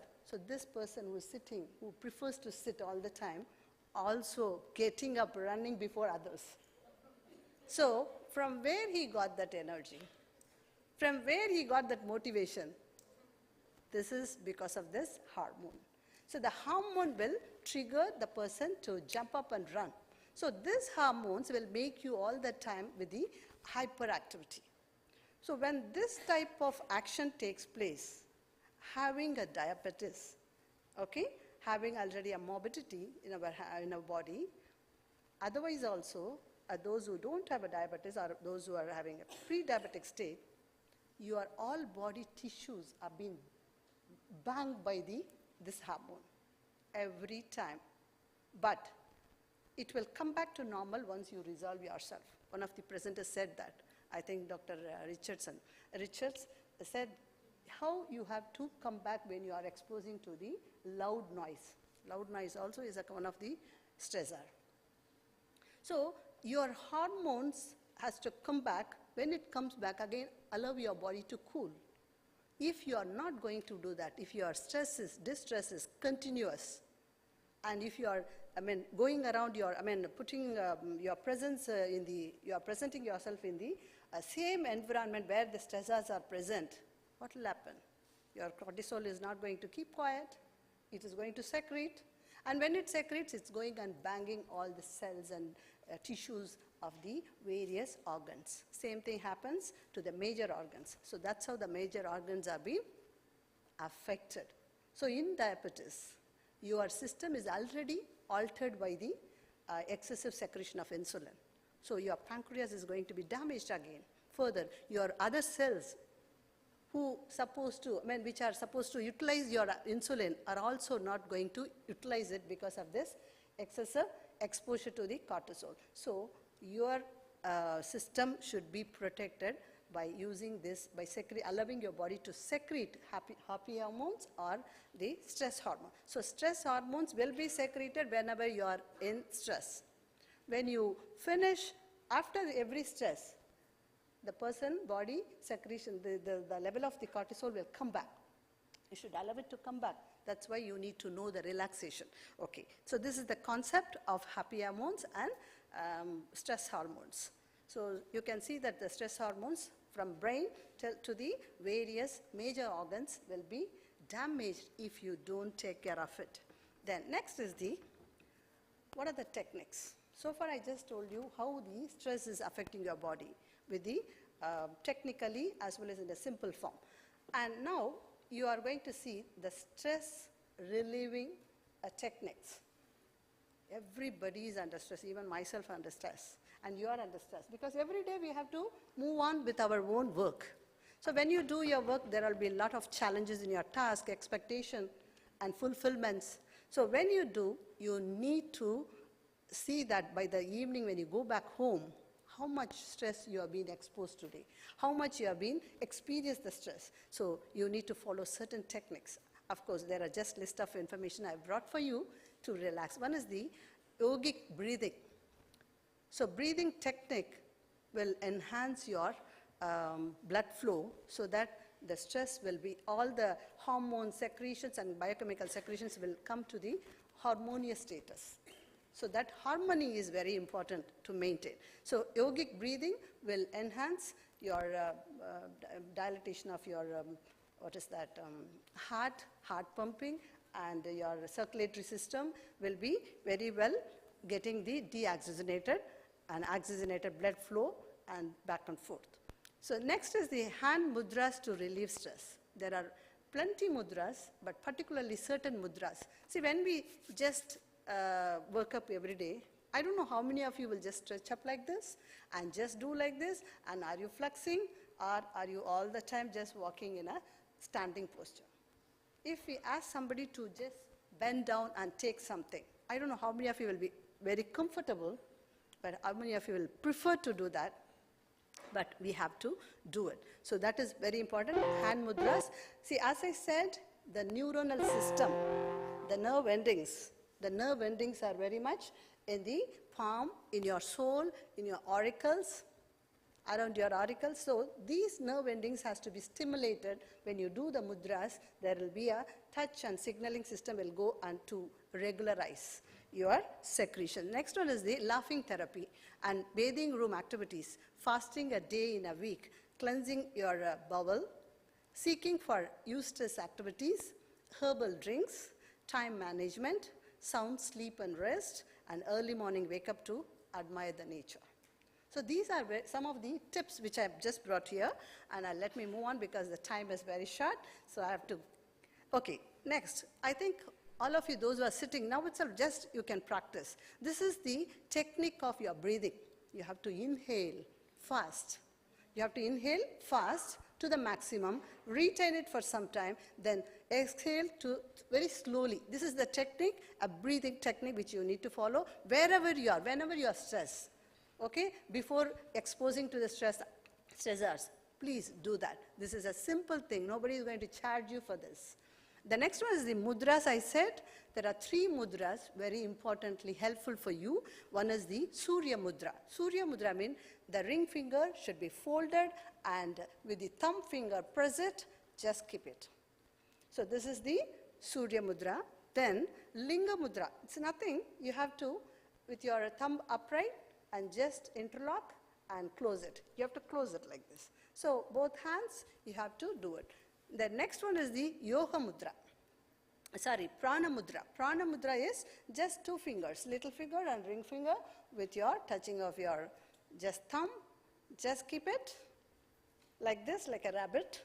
So you can just feel relaxed. This is pranayama. It will enhance your breathing. So these 3 mudras, please try to practice wherever you are. For that, time is not needed, special time is not required, special or anything, no effort is required.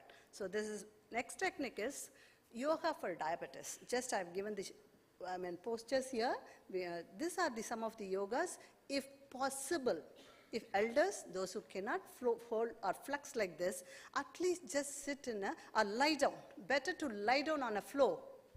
Just make yourself relax. That's enough. Those who can do, you can just do. Because these are all the mudras, especially the Dhanurashna. This one stimulates the adrenal glands and enhance the blood flow to the adrenal glands, which is responsible for stress hormone secretion. Then Thada Asana is nothing. Just you can just come and stand just like this. Relax. But don't put your muscles and bones very tight. So this is also another technique. The next one is the laughing therapy. How many of you can laugh loudly? Please, 1 second, 1 minute. Yes, but still we are restricted. Some of you are loud as much as possible. Just because the voice has to come up. When you do that one, all your muscles are activated. Blood flow is being increased. So this is the another technique which you need. For this also, there are people who are following, making a club for this. Why don't you make your own family as a club to laugh for some time? How many of you are spending time with your grandchildren and see that, your children? So please make a schedule for that. Small, your dinner time. Then, next one is, which I have experienced this one. And of course, my mother, when I was young, she will wake me up in the morning to get ready to go to office or school. I used to sleep. Everyone prefer to sleep because your sleep will be more intense in the early morning, especially when you are very young. So my mother, I used to wonder how she's getting up at 4 o'clock. Then she will say, if you get up 4 o'clock, you go to the upstairs and see the sky. That is very beautiful. You are not enjoying that one.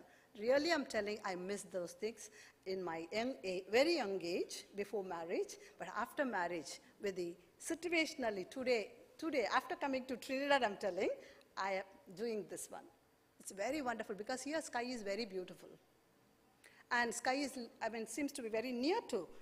That's the thing I'm experiencing here. So, happen to enjoy this one.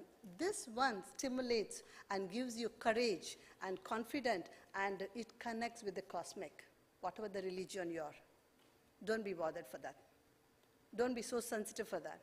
But think that all God, Allah, Christ, and any other God, okay, they're all above.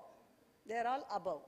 So your above connection is very important. That is also one of the stress relieving technique which you can follow. That is called Brahma Muhurta. Not that 6 o'clock getting up and going out and just say like this. And get up a bit of, at least in a week once, you get up and enjoy that one. Experience that. That is very important. Experience counts many than hearing. Whatever you hear today, if you don't go and experience, then it's not fulfilling the purpose. Then last one is dance and music. I know that Caribbeans are very good in dancing. I like that dance, but still I didn't learn that one. I'm trying to learn, but I'm not getting the same step how you people are doing, because I'm also dancer, but I dance in a Bharatanatyam, you know, that classical dancing like that. So in that, we make lots of mudras. You know that? So many mudras like this, like this, like this. So all this are stretching up. All this, when you dance, it gives you pleasure. I don't know, but some people will get shy to shake your body. Only just shaking like this is not enough. That gives little pressure, but you have to shake in a different form.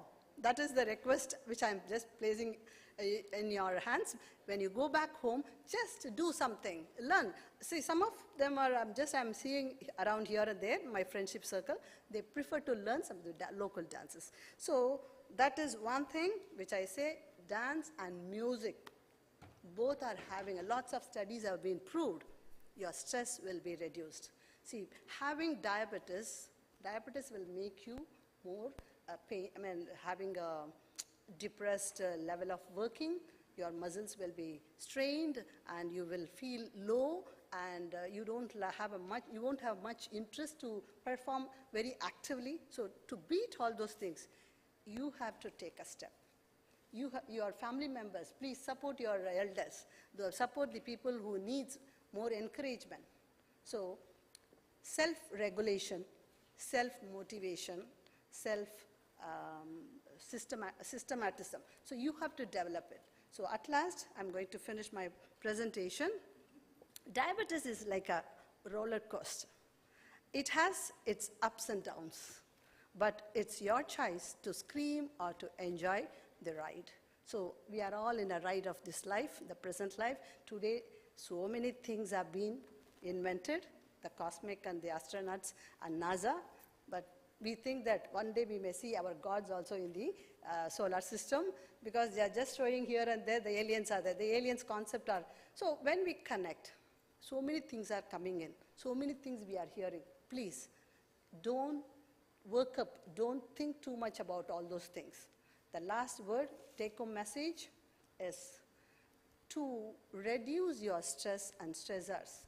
Individually, you need understanding. Then you need to accept. Then you need to practice. So understanding, acceptance, and adjustment. So UAA. UAA means understanding, acceptance, and adjustment. If you have these three qualities, or if you develop this, definitely you won't give much place for you to become stressed. With this, thank you very much. I thank the organizers and audience for patient listening and this good opportunity.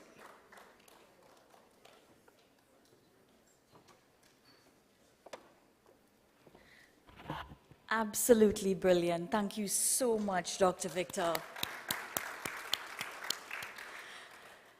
And while she was doing the different poses and going through the movements, it reminded me of the time I spent in India.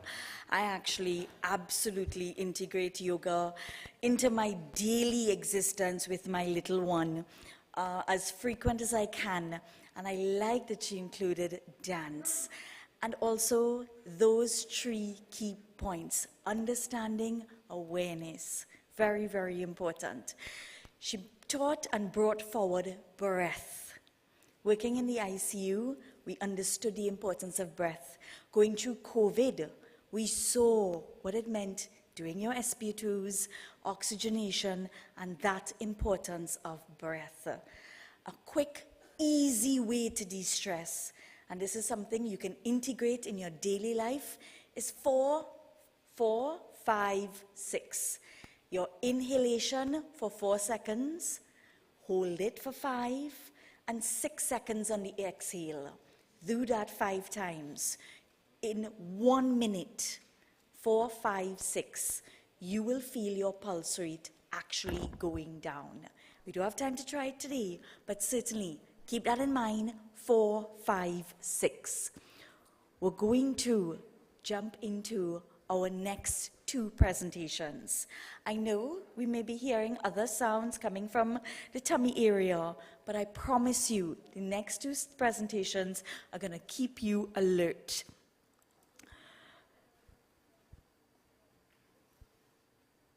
As I invite Dr. Vineet Kumar and Ms. Liana Lazarus to the podium, let me share briefly about them. Dr. Kumar has been a consultant ophthalmologist with a special interest in retinal surgery and diabetic eye disease for the last 15 years in England and in Trinidad for the last 3 years. Completed his ophthalmology training in UK, originally from Bangalore in India. He has special interests in public health ophthalmology, which includes diabetes eye screening, school eye screening, education. Keen to work with like-minded persons, and that's why he's an important part of the Diabetes Association of Trinidad and Tobago. Ms. Liana Lazarus is a certified diabetic retinal screener with 10 years experience in the field and has currently been pursuing her master's in healthcare management. She takes a great pride in the difference the eye screening program makes in the lives of people it serves, and it has been She has been the lead for the Trinidad Eye Hospital Diabetes Eye Screening Program since its inception in 2018 and continues to grow it. You're going to hear a little bit more about the partnership as well with Diabetes Association and Trinidad Eye Hospital and the free diabetes eye screening that has been happening across Trinidad and Tobago. I welcome to the stage Dr. Vineet Kumar and Miss Liana Lazarus. Please give them your attention.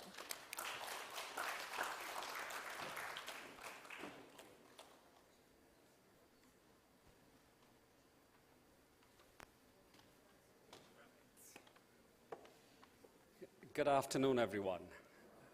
I know everybody's hungry, and Andrew's reminded me 15 minutes only for you, Doc, not much more.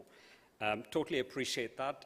To my fellow colleagues who have given some wonderful presentations, I've learned a lot today. I'm trying to keep the decibel levels low, so just be careful about it. If I do go too high, just let me and warn me about it. And techniques that you have taught us, Dr. Victor, thank you very much. We've definitely learned a lot about medicine in the diabetes area, and not to forget foot screening. So I'm glad that you'll have covered a couple of slides for me, or more than a couple of slides, so I can skip through them. But before I start off, I would like to congratulate all of us who are here with the challenges with the weather. So I'll start off with the first clap to everybody who's out here. Well done. That's the first thing that I wanted to say. The second thing I wanted to do is thank you, Andrew. I've met you 2 years ago, and that's been our relationship. What you have done with that and what have you changed the approach, I really get inspired by that. So for me, the leadership that you've shown is phenomenal, and because it's very important, and we all understand that diabetes didn't manufacture yesterday. There's so many things that go on. There are so many components. And I think Dr. Mohammed, who's chairing this session, has been telling us Andrew's trying to do a lot of things, but we can't let him alone. We all have to join hands with him, and that's the most important. And I reiterate this message again, standing out here. We have to join hands together, and none of these things that we're talking about is going to happen without us making an effort. So the first question for the audience, how many of you all have had eye screening? Wow, I love this. So you don't need to hear the conversation. You can go for lunch. No, don't go away. Hang on. Don't worry. Don't run away. But that is encouraging for me, because at the end of this presentation, the people who have not had the screening, Leanne is here. She's going to give you the numbers. You'll have to get the eye screening done. For the people who've had eye screening done, I want you to be the torchbearers. Take a promise that you will actually get 10 more people to get their eyes screened. We have to change the problems all my colleagues have spoken about. You don't want to see people deaf. You don't want to have them foot cut off. You don't want them to be on medicines. The economics are too complex. That takes away 50% of my slides, don't worry. Right. So the important thing is I will start off with this video. This is a story of one of the persons of diabetes I've been lucky to care for. 31 years old, educated, a teacher, who lived in denial for a very long time. And she looked after a lot of children, cared for them. She recognized that she was having poor eyesight in one eye. She continued to still go through the exam papers, which many of you are teachers here, and that only came to us when both the eyes' vision was gone. And you understand what that means. And still, she came into the emergency room and then told them, I've got to go back and correct the papers. And you all know the story, what I'm talking about. Because it doesn't work that way. Unfortunately, we could only save one of her eyes. The other eye was gone completely. And this is just a video of the damage the eye goes through. And what Dr. Huntley told us was that we see on the foot some changes. Eyes are very different. We don't see the damage that happens for a very long time. So let's understand. A lot of us out here, we know that there are persons with diabetes or have family and connections. But how did this person enter like this? So they had normal eyes, just like everybody who did not have any problems, who are fantastic with their eye screening and have got their eye screening done annually, and they've got a clean bill and they're taking care as doctors told us about their diabetes. They had the eyes like that. Then they start developing little changes at the back. The slides may not be very clear. I'm happy to share them with you all, not a problem. At this point, if you still listen to doc and make your changes, these little changes will disappear. And that is very important take-home lesson. Subtle changes can make a difference, and you have the power to do that. When it enters into this area, that's where I come into the picture. Because here, I'm going to be tough on you. I'm going to be telling you, go to the doc, make sure your foot is fine, make sure your hearing is fine, but we may have to treat you, because this kind of a change at the back of the eyes means eventually within a year, there's a 50% chance that you might have bleeding in the eyes. And when this happens, that means you lose your eyesight, you lose your independence. And that's important, and that's what we land up in the situation with. You ignore it, we land up with scarring. And that's exactly what our patient did. Unfortunately, she's doing well with her one good eye and taking care, and she's come to terms with the situation at this point of time. And it's very interesting that during this journey, we talk about support. And guess what she told me was her greatest support and who she could talk to was her horse. She is a horse rider. And she said, this prevented me from riding the horse. And the horse helped heal her, overcome the problem, and she is applying to be a Paralympian. So for me, she inspires me to say, let me help somebody and everybody who has problems with their eyes. Another person, this is a common scenario, blurred vision, we ignore it, land up with our opticians, and this is what we find at the back of the eyes. That means when you see these white spots at the back of the eyes, that means a problem has been going on for a considerable period of time. I usually, when I see such situations, I send them to doc, see, can we get some help to sort out your cholesterol and other things. I won't give you talks about how you manage your diabetes because I think you know better. I'm not going to go into the details about it. But we don't want this situation. We want to avoid it because we don't want any of you blind. We want you to see me. Can everybody see me? Cool, that's perfect. I like that. And we have a lot of people like out here who, on the roads actually, who have got poor eyesight and still drive around. But persons with diabetes, if you're not careful, you will lose your driving license. And you don't want to end up out here. There is no point in fretting and fuming afterwards. And I think we've heard the word screening, prevention. Let's listen to those words. And there's a lot that we can turn around. And there is something that we can do as the affected person. You have the power to change, and you have the ability to make a difference. You have to take the baton on for yourself. If you can do it for yourself, you can turn 10 people further beside you because you become a champion in your own right. We as the caregivers, we will join you in this journey and help you and provide you all the support required. I don't need to talk about diabetes. One of the slides I can escape. But we have to remember the last point out here. It is under-recognized, poorly funded at this point of time. We have to make sure that the governments, wherever they are, hears our voices. The care providers and you, the persons actually going through the issues. And we've got a champion in the form of Andrew. We have to make something happen. He's got the ears of people who can make the difference. And I'm so happy that he's got the foot screening off the ground. And I'm hoping that we can allow a national screening program for the eyes. And I'll tell you why it's very powerful. Plenty studies to tell us that we've got some very good methods to improve our diabetic control, and hence we will be able to function normally. I don't need to go into the details about it.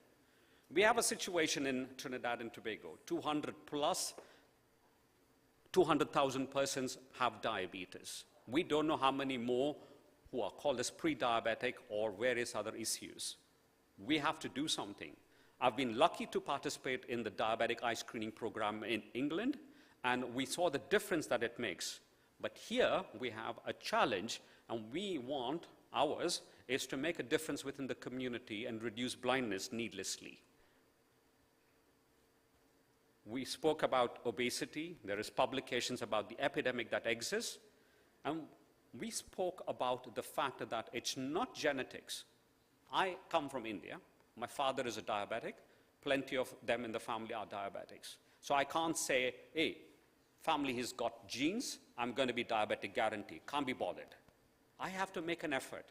The environment we're talking about, the diet, can I do some exercise? And I looked at Javan, 15,000. That's my new motto.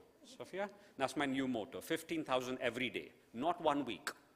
Up the ante, break his record, challenge him. We've got to change the dynamics, actually. Otherwise, nothing is going to happen. We can't be soft on ourselves. We've got to be tough on ourselves. And we can't say that somebody else is doing it. We know the story. And we heard about 1 billion people potentially going deaf. We have 1 billion people potentially having diabetes throughout the globe. And I don't even want to tell you what's the percentage rise in various countries. When I was in med school, which was just day before yesterday, well, don't go by the gray hair, that's genetics. This is not environment-induced, actually. You've got to bear that in mind as such.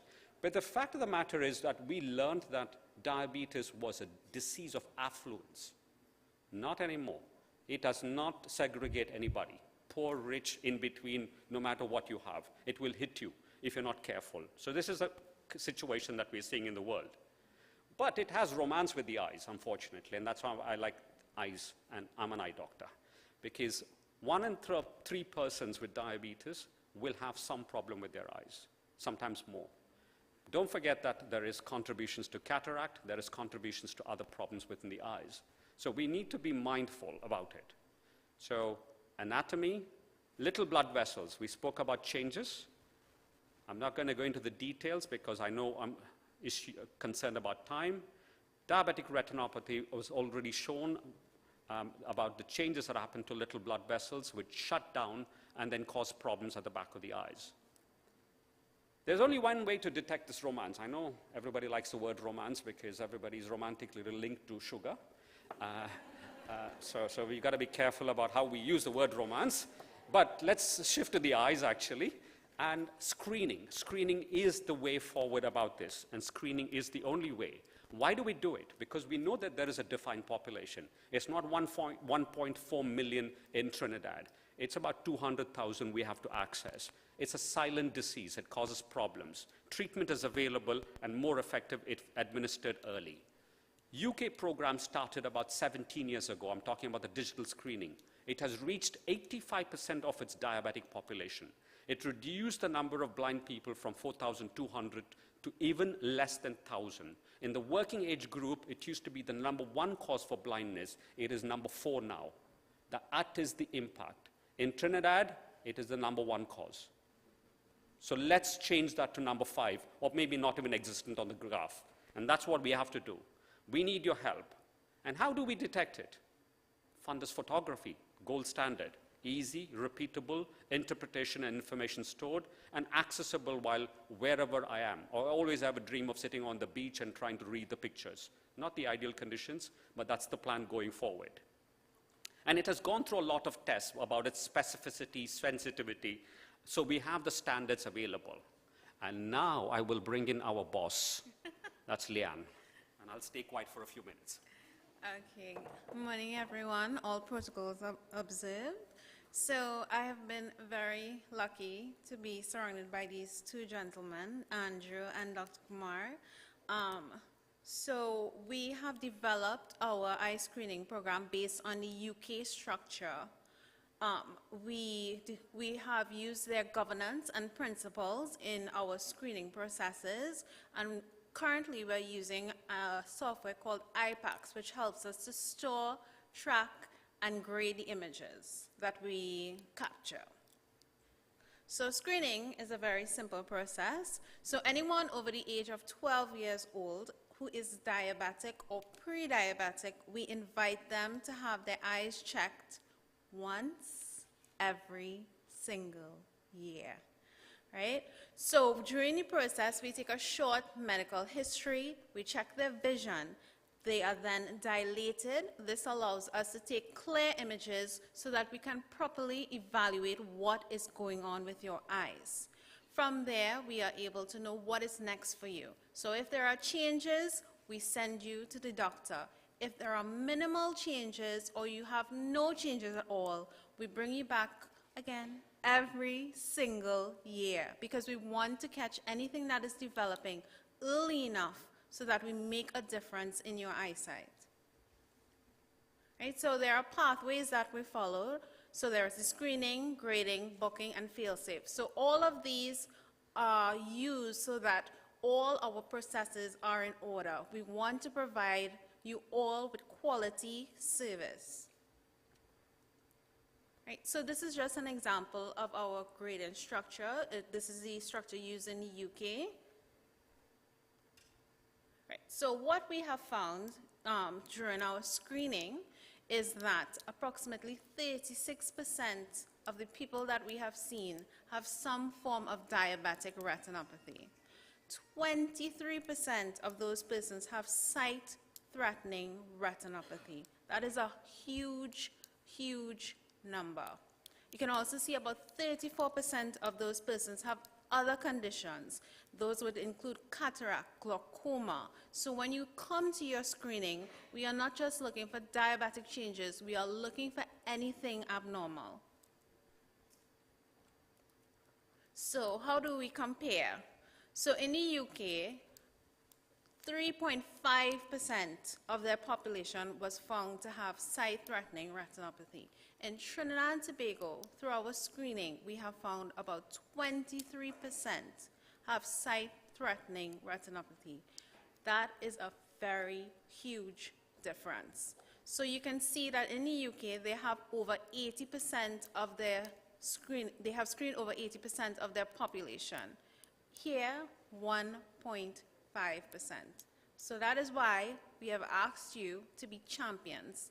The only way we move forward is by everyone here, the people you speak to, investing in this program. Right. So again, the only way we move forward is by investment, by the people who can make a difference, which is you, everyone here. So we need to have a pilot program so we can fully understand what is happening in Trinidad and Tobago. We do not have full and proper data. We have not done the necessary checks to be able to say exactly what is happening, but we do know there is a problem. Then we're going to develop a proper team to cover the whole of Trinidad and Tobago. And then we go on to the final part, which is the mature expansion, where the program runs smoothly and we cover all, or at least aim for 80% and over of the diabetic population of Trinidad and Tobago. So what does screening do? So it reduces the financial burden. Dr. Harris spoke about how people with diabetes have 4 times the financial burden than others. We are looking to reduce avoidable blindness. If you pick up your changes early enough, you will save your sight.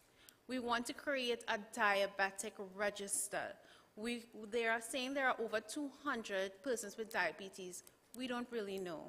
It could be a much bigger number than that, right? And studies have shown that early detection and treatment of diabetic eye disease has a systemic effect on other areas. So there has been found to be, for example, a reduction in amputations. So most importantly, we want to make a difference in the lives of the people who have diabetes in Trinidad and Tobago.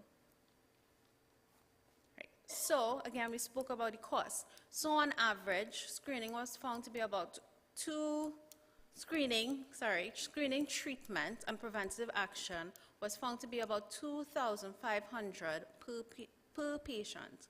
No screening is about 10 times that value. So a UK study found that, again, it was 10 times. So diabetic eye screening is a simple investment opportunity. It is cost effective and it is easy for us to deliver throughout Trinidad and Tobago. Right, I thank you for your time. Back to Dr. Kumar. Oh, I'm still to continue. I haven't finished. because the screening has been introduced. Assume that all of you have screened now. Each time you get a picture and I don't see any retinopathy at the back of the eyes, your chance of developing any progression in 3 years is 1 in 50. You have a minimal change at the back, it's 1 in 20. And this one is, as I said, 50% risk of developing sight-reducing issues within 1 year. And that is the important thing. And then we have bleeding at the back of the eyes for which you need treatment. And all these situations lead you with scarring at the back of the eyes and further reduction of the vision. A situation where there is leakage at the back of the eyes, another situation which is very, very common, particularly in the type 2 diabetics. If we treat them early, then we preserve vision. If we let it get to this level, then we lose vision. No matter what we do, we would struggle to try and improve the person's eyesight. But picking up these microaneurysms, which are biomarkers, I call them, we would be able to reduce the foot problems and ear problems and so many other things. Hence, the screening becomes very powerful as such. And it's important that we have to understand that there are treatments to heal the diseases, but the key thing is screening, good glycemic control, good blood pressure control. Blindness is darkness for the individual for the rest of their lives. Can we help reduce this burden? We all have a responsibility, and I just want you all to take this message and walk away. You are all torchbearers for avoiding the blindness that is potential in these persons. We need to help these persons to get to screening, make sure they're fine, and if there is a problem, if they do lose their eyesight, to support them from their visual rehabilitation.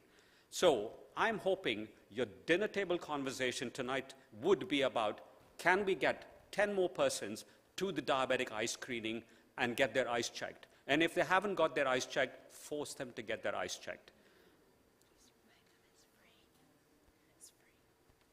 And don't forget the fact that the eye screening is free. I know there are no free lunches, but I want each one of you all to be the change. So I'm here to help you, along with Andrew, with Dad, and everybody. Thank you for your time.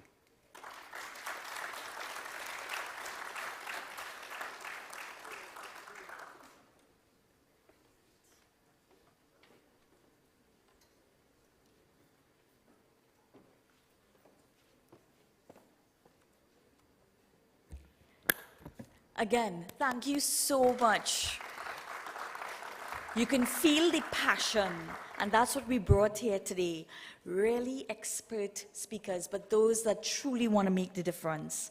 We go straight into our very last presentation for this session, and that is, again, one that you are very familiar with, one of our technical advisors at the Diabetes Association, Professor Clement. He has been a lecturer in pharmacology at UWI St. Augustine campus for the past 20 years, spearheaded several local surveys on the use and perception of herbal remedies, as well as the drug use and diabetes control in patients and hypertension and diabetics.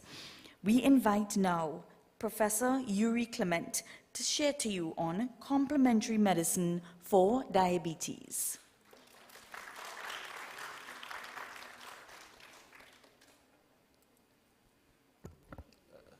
Thank you very much, Chair, and thank you very much for, first of all, coming out in this weather and staying till now.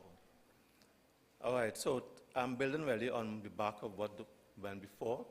I think I have two past students here, I'm not sure, Dr. Rabi and Dr. Richards, who would have laid the foundation for what I'm going to talk about.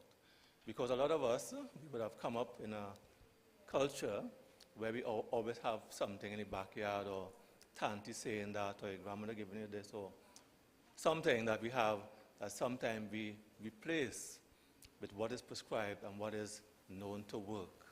So I'm going to talk a bit today about evidence for that, because sometimes we just take it because it's a culture, it's a practice, and we take it, and sometimes we put ourselves at more risk when we don't take what is prescribed. Not only drugs, but also our lifestyle modifications, our diet, our exercise, taking care of the foot, taking care of the eyes, all of those things are a package in which we should use to manage ourselves. And sometimes we replace that where there is evidence, with something that we sometimes not too sure about, and put ourselves at risk.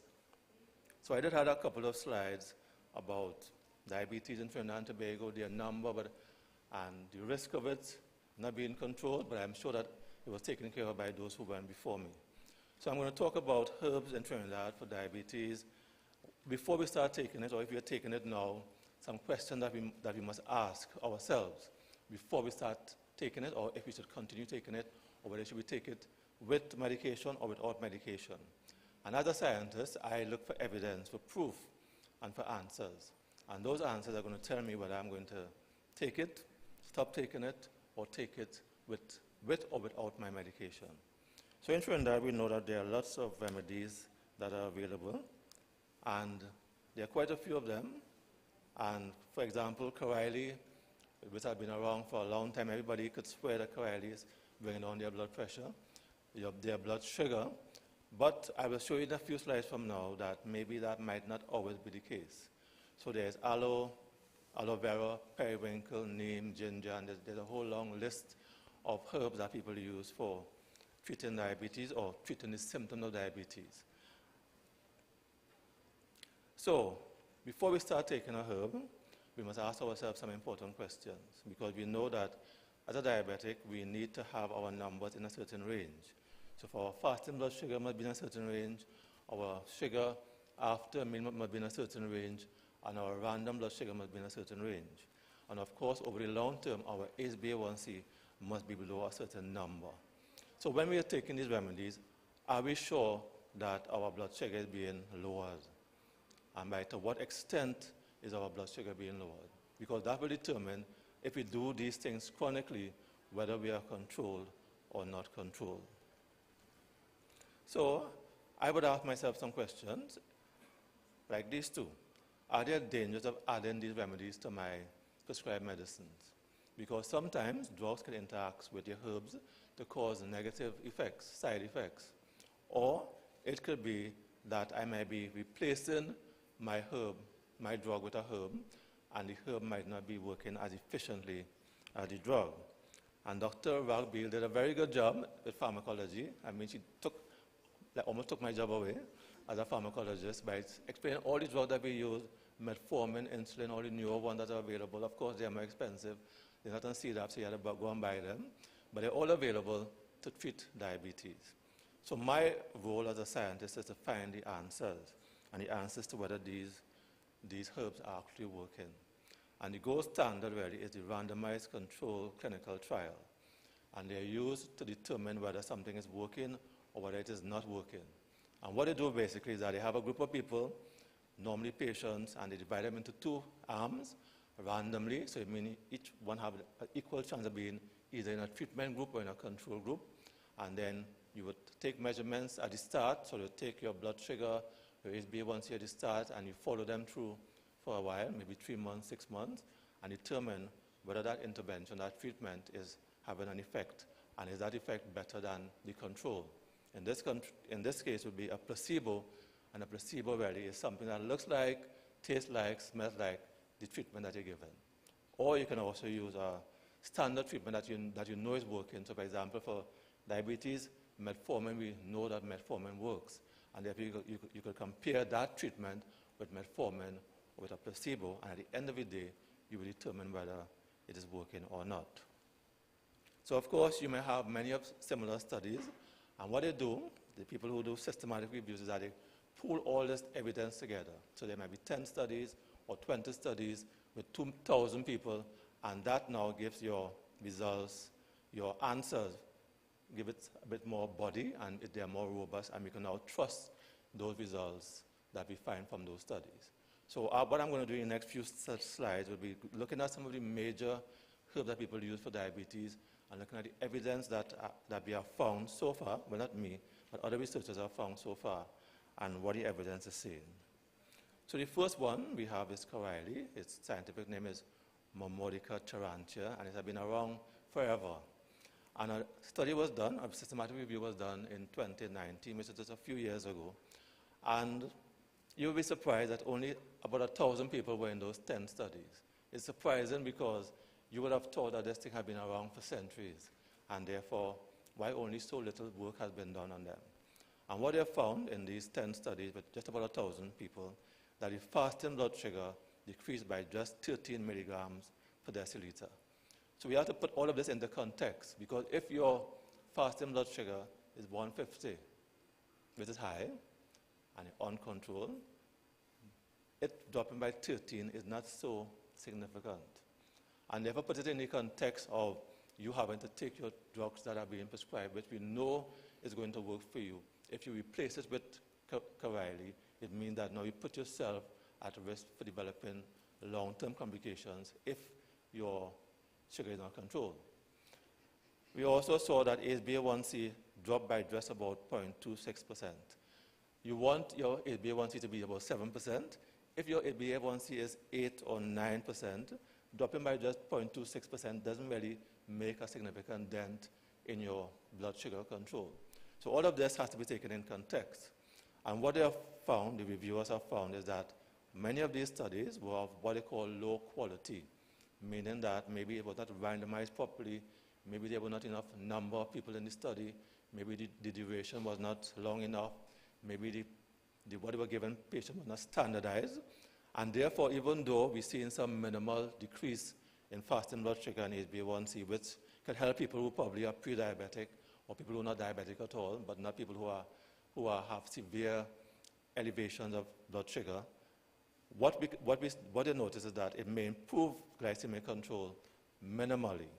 And because the evidence is poor, they would recommend that maybe larger studies were done, and maybe they could use maybe standardized preparations to get the evidence that they need. So we now come to aloe vera. And aloe vera, we know, is a popular herbal supplement. We make juice with it, we grind it and blend it, we do even skin. But for diabetes, you will see that these studies are very small. So we have two reviews in 2016, one with just over 400 patients with 5 studies, the others under 300 patients in 9 studies. And we are seeing that there seems to be a significant drop in fasting blood sugar. One, 30 milligrams per deciliter, and the other about 40, almost 50 milligrams per deciliter, which is significant. But we have to look at it in the context of the very small number of people in these studies. And therefore, are we going to trust the result that we get from a study? Remember, it's 5 studies with 41 patients. So on average, each study is about 80 patients, which is very small. And therefore, are we going to be able to extrapolate this result into the general population? And what they have found, what the reviewers stated, is that the quality of these studies are quite poor. The numbers are very small, and therefore the results are inconclusive. They recommend that they have larger studies that are more robust, meaning that they large numbers, longer periods. Maybe it is that they need to have a standardized preparation as well, similar to the Carlton. All right, we now come to cinnamon, and we know that cinnamon is one of the stars of today, where people are told that they must take how much grams of cinnamon every day, and they must incorporate cinnamon in their food stuff, which is good because it tastes good. But they have found that in 18 studies in 2019, that the fasting blood sugar drops by just about 20 milligrams per deciliter. And there is minimal change in the HbA1c, and there is no change at all in the insulin resistance. So therefore, cinnamon is good, yes, but there's minimal effect on blood sugar and minimal effect on glycemic control. So we come to turmeric, and of course, if you're on the highway often, they're always selling home turmeric. It's good, it's a good herb. But what they have shown is that in the 7 studies in 2019, that there was significant reduction. There's not much else that those studies revealed, and therefore what we really need to do really is to have larger studies that are going to give us some more detail. Garlic is also very popular.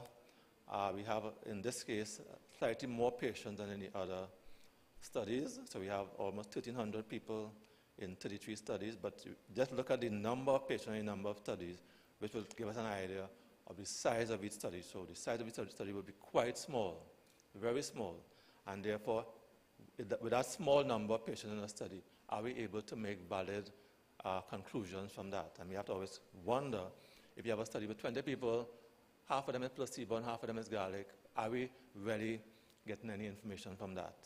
And we saw with garlic that the fasting blood sugar decreased by about 11 milligrams, which is also minimal. And moringa have been around for a long time as well, and it has been incorporated into a lot of things into our diet. And there are people who are pushing moringa as a big, it could do almost anything, like a Superman.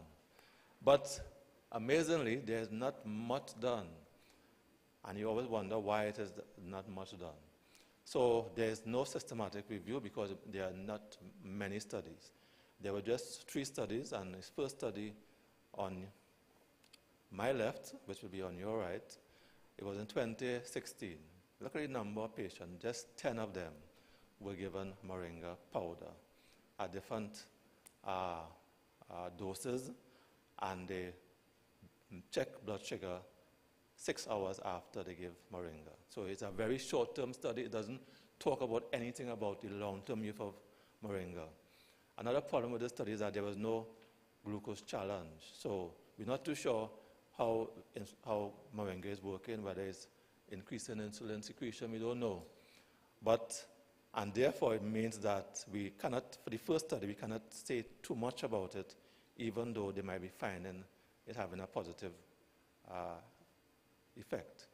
The second study in 2017, there were just about 30 people who were not given any drug, who were not on metformin or any other drug for diabetes, and they were given different fixed dose of moringa leaf powder with a placebo, and they compared them after 4 weeks. And they showed that in this study, given 8 grams of moringa leaf powder, that there was no change in either fasting blood sugar or HbA1c. But there's a big flaw here because the study is 4 weeks and they're measuring HbA1c.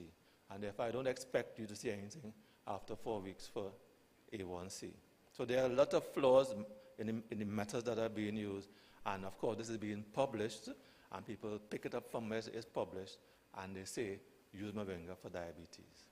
But of course, they haven't looked in the detail of how the studies are done and whether the results that are being published are very valid results. In the last study, there are 17 patients and 10 people who are healthy who are given 20 grams of powder. Imagine taking 20 grams of moringa powder every day. Yeah? And of course, a big complaint is that it had a bad taste. They were given a control meal, and what they saw is that the moringa powder decreased glucose absorption in diabetics and had no effect on people who were healthy. So in summary for moringa, there are very few studies, just 3 of them, and therefore because they are very small, some of them bad quality, you cannot do a review on them or meta-analysis to determine whether there's any quantitative reduction in your blood sugar or in your HbA1c. And of course, for these reviews, they have a criteria, how am I going to include these studies in the review? And there's a very rigid way in which they can include studies. So what I've shown before, none of those studies would have been able to qualify to be included in a review because, first of all, they're not randomized. Some of them don't have a placebo. Some of them don't have proper markers to measure progress over time. Some of them are too short. So all of those things would disqualify studies from being included in a review. There are no long-term studies available. What we saw one that was given acutely, one was 4 weeks, and the other one was also acutely. So there are no long-term studies, for example, 3 months minimum to tell us whether moringa is going to reduce HbA1c and improve glycemic control. So there's a lot of limitations that are there for moringa, and therefore we cannot recommend moringa for diabetes. And of course, this one has been around for centuries, Gymnema sylvestre, and is very popular in Ayurvedic medicine, and the term means sugar destroyer. And it's also very surprising, similar to moringa, that there are very few studies for Gymnema. Just 3 of them, and you can see they're all in very small population, very small studies. The first one, just 17 people with type 1 diabetes who were on insulin, and they was given over over about a year or so, and they've shown that with Gymnema, it reduces the requirement for insulin. They are on insulin already, and they show that with Gymnema, 400 milligrams a day, you were able to reduce the requirement for insulin, also reducing fasting blood sugar and A1C. In the second study in 1990, there were 22 people with type 2 diabetes who were on drug therapy, and they were followed for a much longer time. 22 people. The first one, 17 people. The third one, 24 patients. These are very, very small numbers, and therefore it means that I cannot, when you go to the health center, the doctor there cannot tell you with confidence that these things are actually working. Because in this third study, for example, you have 24 people in the Gymnema group and in the control group with a placebo, and after 12 weeks they found that there was no change in insulin secretion or sensitivity to insulin. So in summary, for Gymnema, there are no systematic reviews, and therefore it means that there is no summary of the quantitative effect of Gymnema on things like fasting blood glucose or A1C. However, from the very limited information that we have, it might appear that it might decrease insulin requirement in type 1 diabetes and reduce fasting blood sugar and HbA1c in type 2 diabetes. It has no effect on insulin secretion or on the body's response to insulin. And therefore, what I would recommend is that there may be more need to have larger long-term studies. So we just looked at about 7 herbs that are used, and you see a lot of question marks and a lot of red marks there, meaning that from the evidence, there's not much that we could say. So there's not much we can say for turmeric, there's not much we can say about Gymnema, there's not much we can say about moringa in terms of the effectiveness to treat diabetes, and especially in the long term to control blood sugar. What we can say that from the limited evidence that we have, that moringa possibly, aloe vera possibly, and even with aloe vera, even though the numbers look big, the studies are very small, and therefore we cannot be confident that when we say aloe vera is possible to use, we cannot be confident that aloe vera is going to bring your A1C up to 1% reduction. Cinnamon, garlic, same problem, because the studies are quite small and the changes are not something that you want to use these preparations alone without your medicines. So there are a number of challenges. One is that many of these preparations are not standardized, meaning that we don't know what the active ingredient is, and we don't know, even if we know what the active ingredient is, do we know how much of it is in our preparation? So you go in the pharmacy, you get a little bottle with some capsules, and they tell you, take this for your diabetes. But we don't know how much of the active ingredient, and even have they found what the active ingredient is in that preparation, how much of it is in there.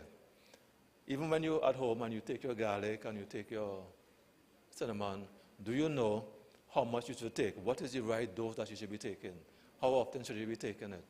Yeah? Is it 3 times a day? Is it with my meals? Is it after my meals? Do you know what is the right dose? And lastly, many people, there's an exchange sometimes with your prescribed medications, and is it going to cause my blood sugar to remain elevated for long periods and putting me at risk for microvascular and macrovascular problem? Is it going to be a problem with my feet? What is going to happen if I replace my drugs with these herbs? And sometimes, even with your herbs, you might be using it together with your drugs, and maybe sometimes there may be an interaction that is negative. All right, so I found all of these things online in PubMed. They are publications, but you as the layperson, how do you get that information? So in the US, there is the National Center for Complementary and Integrative Health, and they publish on their webpage all of the alternative remedies, all of the alternative therapies that are being used, not only for diabetes, but for a host of other things like heart failure, for stroke, for hypertension, for asthma, and they put all that evidence that came from clinical studies. And not everything that you see published means that it's good quality. Because I just showed you just now there are a number of studies that are wrong, that are poor quality. that would not be included in a review, and therefore it means that these people in the US, they would have screened the good quality studies and put the evidence out there for you to have a look at. So with that, I want to thank you very much. So before that, conclusion. Most herbs are safe. Most of them are safe in the short-term studies. I mean, we have been using herbs for centuries, and most of us survived it, so we conclude that most of them are safe. Secondly, from what we saw from the 7 herbs that we looked at, the effect is modest, meaning that the reduction in blood sugar, reduction in HbA1c is very small. Right? It might lower blood sugar, it might improve long-term control of glycemia, but that effect is small. So my recommendation is if you want to use herbs, use it with your doctor-prescribed medication, which have been proven to work. So some of the medications that we know decrease HbA1c by up to 1%. So if you are 8% and metformin decreases by 1%, then you get into the range where the doctor is happy. So if you just add your supplements onto this,